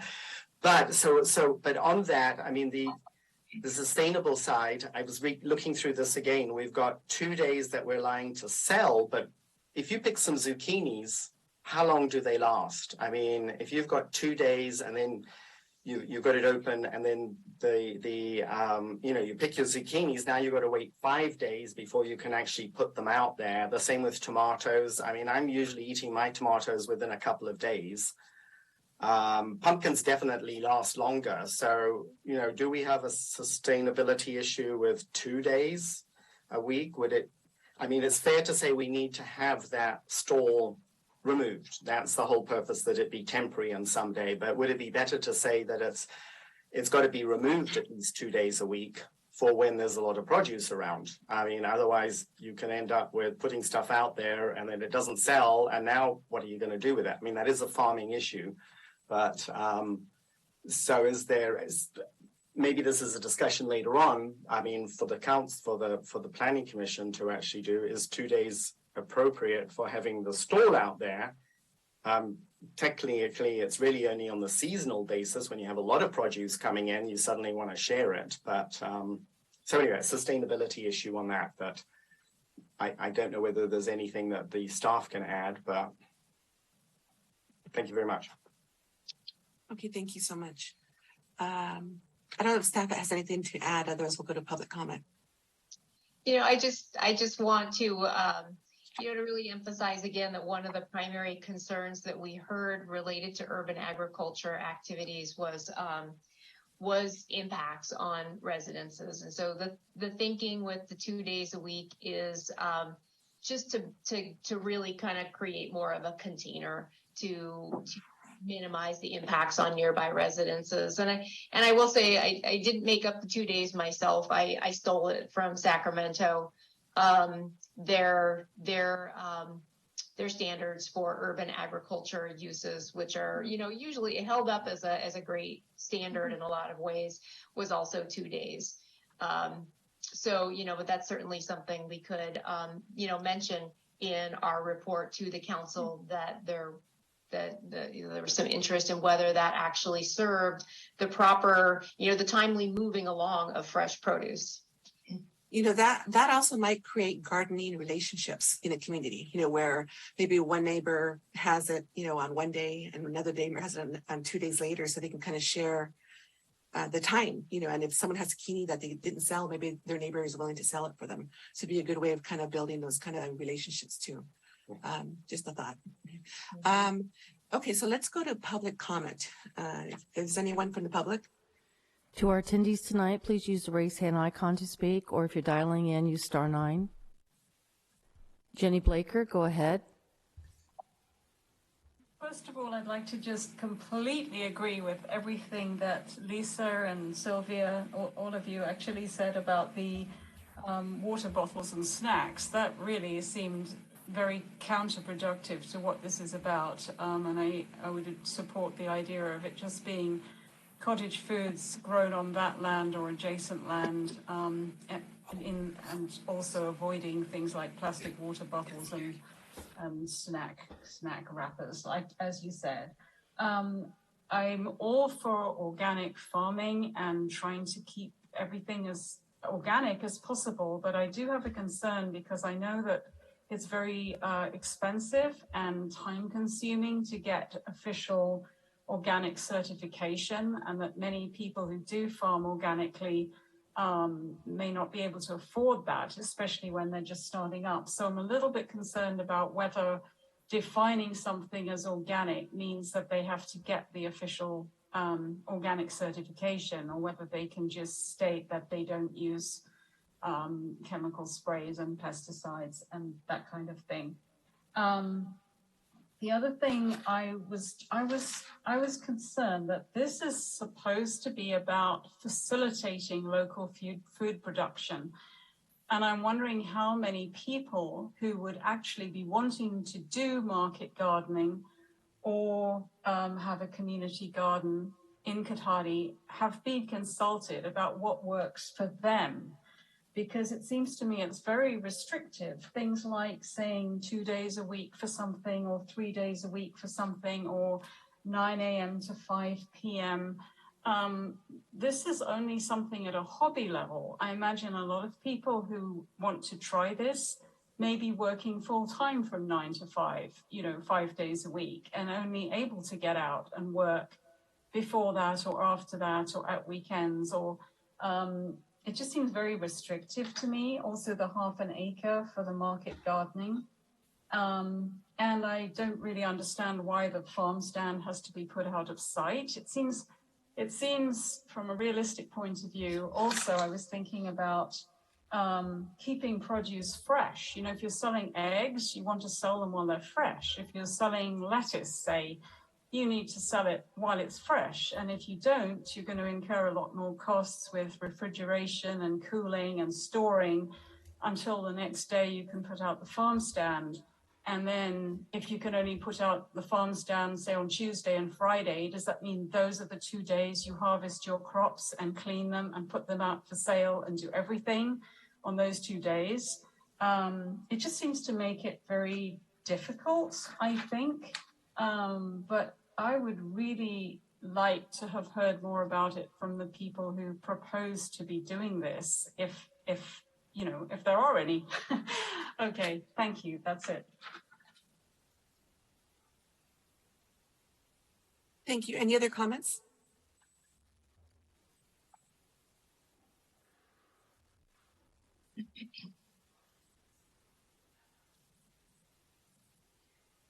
No other commenters, staff? No other comments. Thank you. Thank you so much. Thank you. And Adam, just kind of based on the last question, you had mentioned earlier you were going to share that you got a lot of input from the public on this one. Can you share some of those kind of comments that you received? Were they all incorporated, or was there just a variety of comments that you received that you could maybe share some of the top comments? So as you know, this has been a bit of an involved process.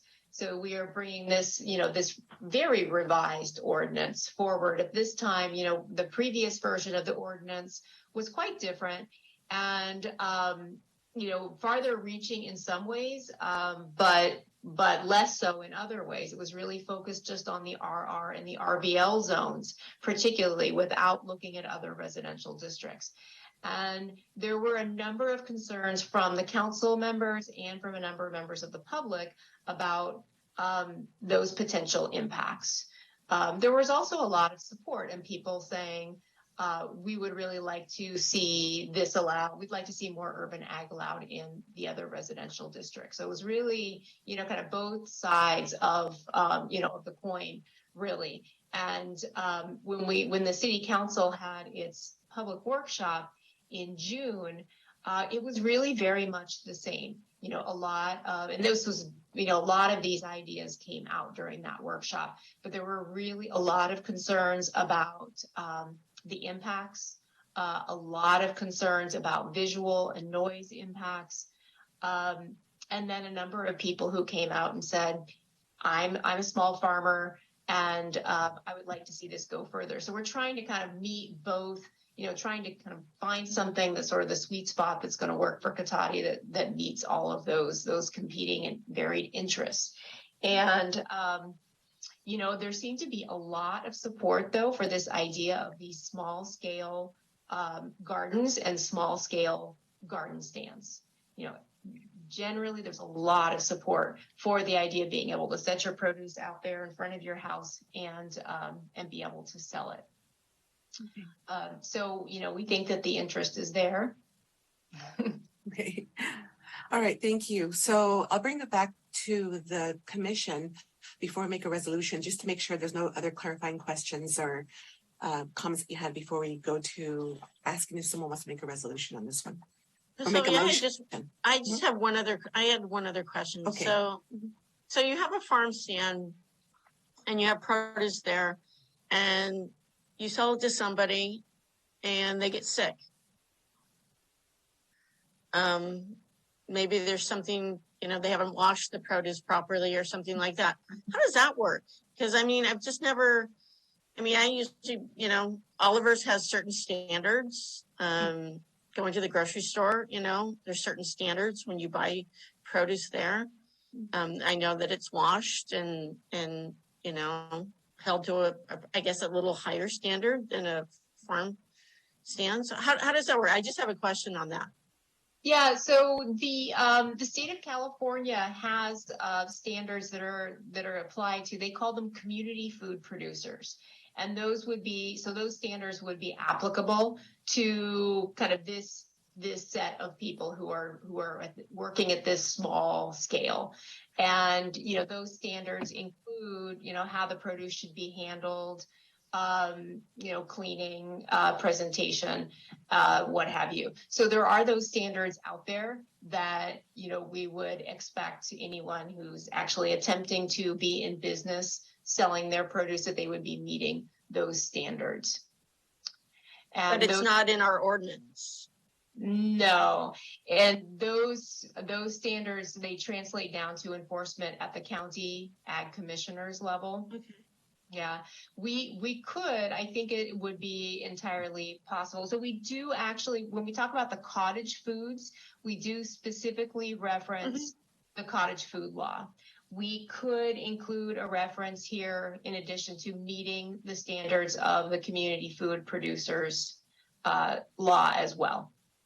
I think that would be good. I think people just starting out in it don't really understand. I don't really understand, you know, what all the standards are.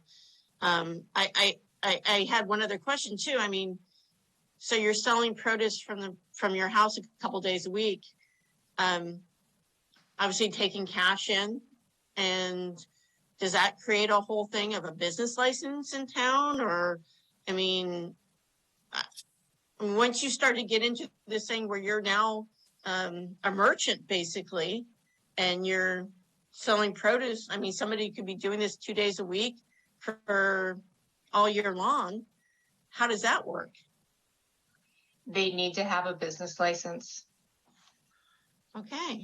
Yeah. So I wouldn't know that either. I mean, that's not in our I mean, all this stuff that is basically like kind of like, if I'm a new person doing this, and I looked at this ordinance, I would think that, oh, I can just set up shop right now and not really have a lot of anything I had to do. So I think maybe those things need to be kind of vetted out a little bit. Like if you're going to do this, these are the steps, or this is what we expect, or I don't know.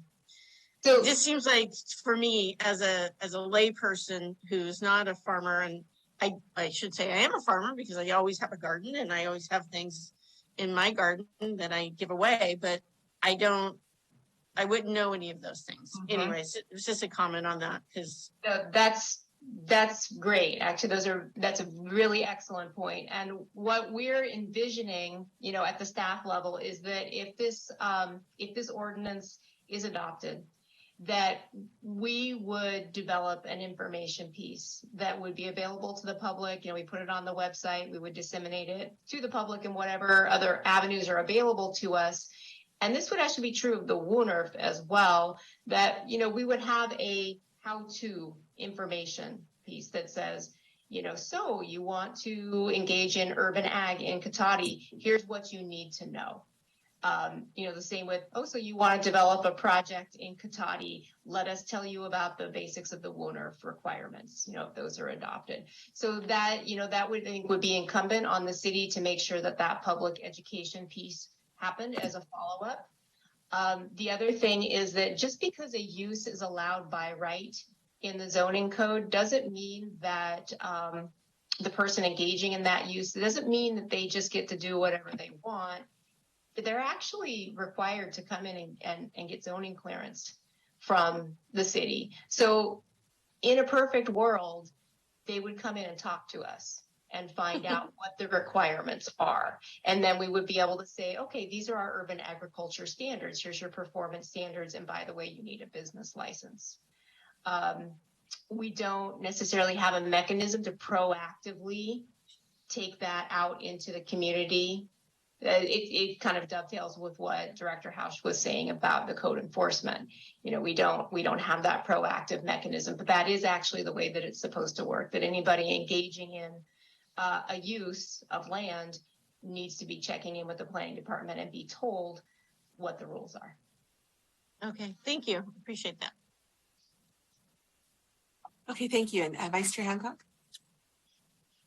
Yeah, I mean, I went to all the different group meetings that were happening on there, and I mean, I coming up through business, I mean, and you know, being trained in schools to begin with and stuff. I mean, one of the issues is that it's very difficult to think of something and just get it perfect right from the beginning. So I certainly see, you know, we're working at the community side of things around the neighborhood. And one of the things that really works well is just to be on the street doing some weeding and doing some other things, and you get talking to people. So the aspect of having a stall really provides that, a method for people to be out there maybe and doing something. It's the same as a lemonade stand and people doing things like that. So, I mean, I see that as the basic driver. And I mean, there is this other aspect of what is public health. And I mean, I've been talking to lots of people about it. And I mean, you try and get good cheese around here and it's impossible. I mean, it's either so expensive. And looking at some of the history that I've been to places with that who have had cheese production for, 1,000 years, it's a very dicey thing. But California has absolutely stamped down on any small producers because the cost of doing it so that you're absolutely clear that nobody is going to get something, or be able to complain about it, is the way the system is right now. So I think if you have some dirty vegetables, then people who are buying it are going to look at it and say, should I, I like buying it from that kid, but should I really be having this or should I be scrubbing it well?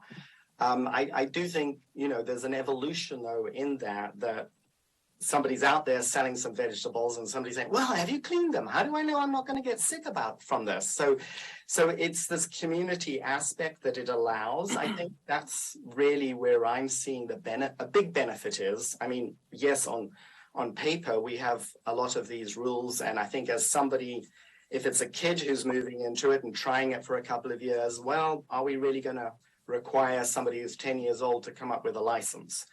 But if it's somebody who is trying something, to go to the half acre or so, then yes, they should be looking at a license. And that's the evolution of business in the city. And, do you really want to do business, type thing. So you've got to fit into the requirements. So that would be just my take on it. How do we facilitate something? It's not necessarily going to be perfect up front, but if there's a lot of takers on it, then maybe there could be some discussion. I'm sure around Cotati there'd be discussion and some requirement on it. If there's only a few people who really pick up on it, do we really want to spend the time just making it, making something that we might then have to come back and rework later on? So that's where I would say, there's a benefit in making it flexible where we didn't have it before, have this process in place.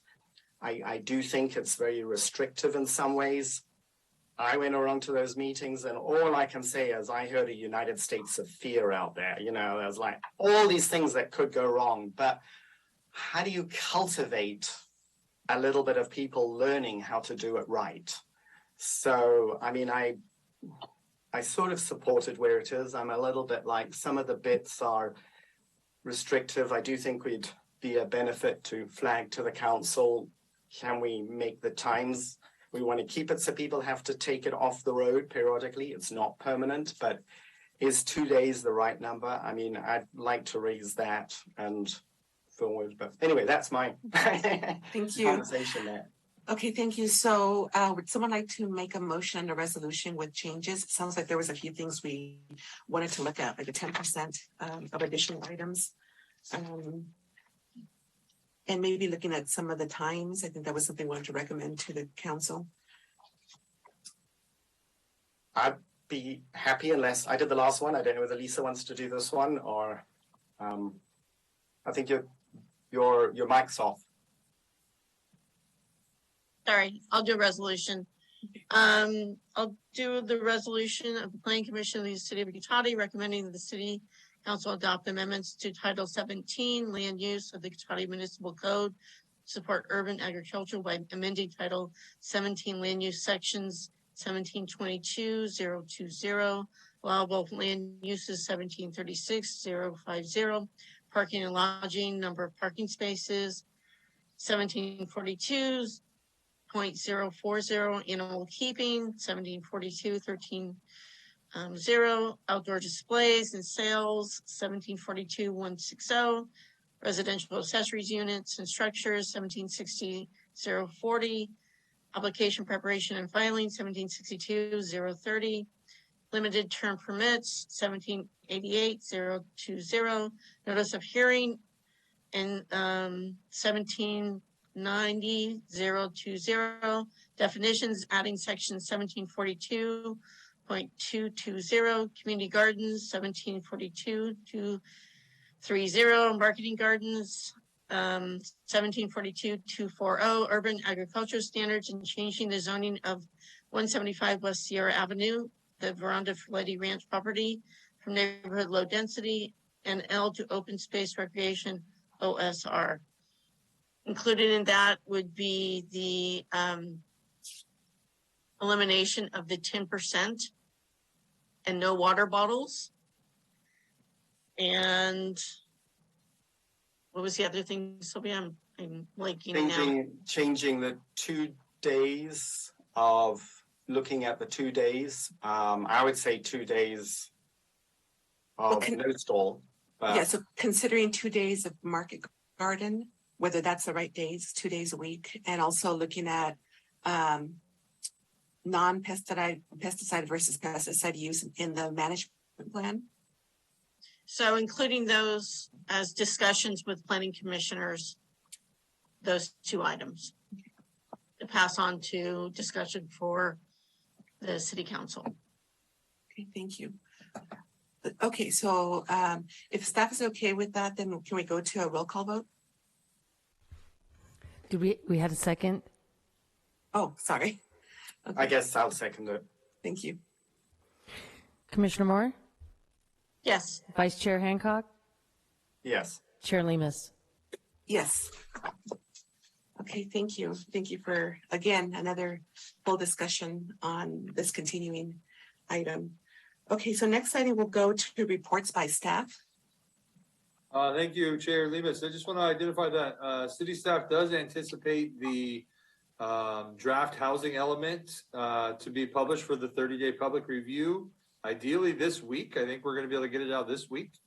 So that's a big deal. We've been working on it for over a year, as you are all aware, and we do plan to present that to the Planning Commission and the City Council the week of October 10th.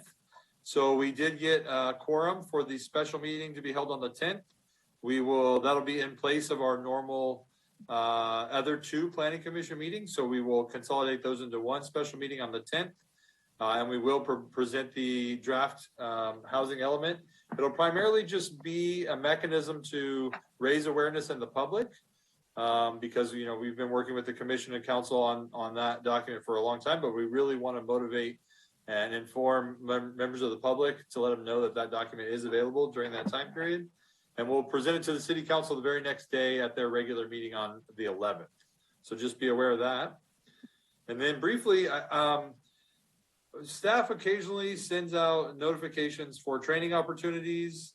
And I know there's a lot of interest in training participation by commissioners, and it's, as people are available, but a lot of it has to do with funding availability. And so staff has been discussing with the city manager, including an allocation for training planning commissioners into the community development training budget.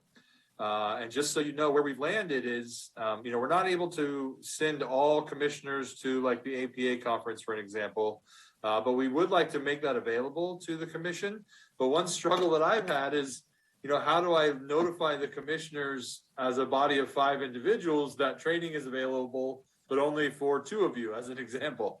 And so I was talking to the city manager, and he identified that, yes, the budget, he feels it would be appropriate to fund attendance of that conference, which is an excellent conference, for 2 planning commissioners every year.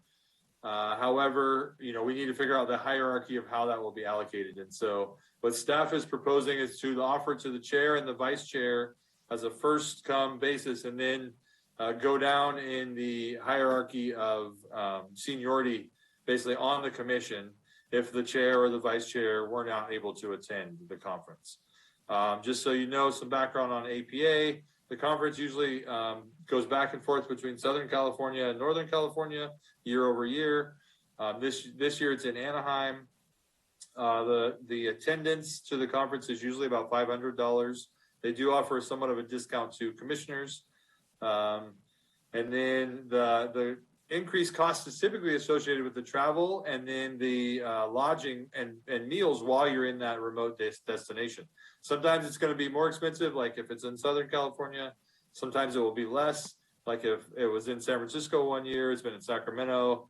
But just want to provide that background because you get emails from me and I don't always have a response if multiple people want to go, and I've been trying to figure out a way to effectively budget for that.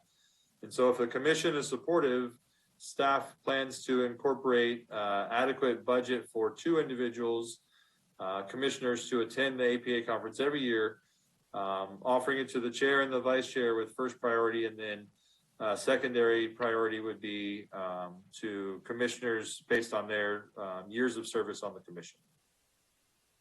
Okay, thank you so much. Okay, so the next step is reports by commission. Our commissioners have any reports? The only thing that I want to just bring up is just, go ahead, Vice Chair Hancock. Oh, you could go ahead if you wanted to. I was just going to just recognize that it's Latino Heritage Month. And so I just wanted to recognize that. It's not really a report, but it is a month between September 15th and October 15th, where a lot of Latin American countries or Latin countries have their Independence Day celebrations. So Mexico's was on Friday, and I know that a lot of other countries also have their Independence Day around this time period. So I just wanted to recognize that. Okay, Vice Chair Hancock. Yeah, it's always good fun to join in people's celebrations.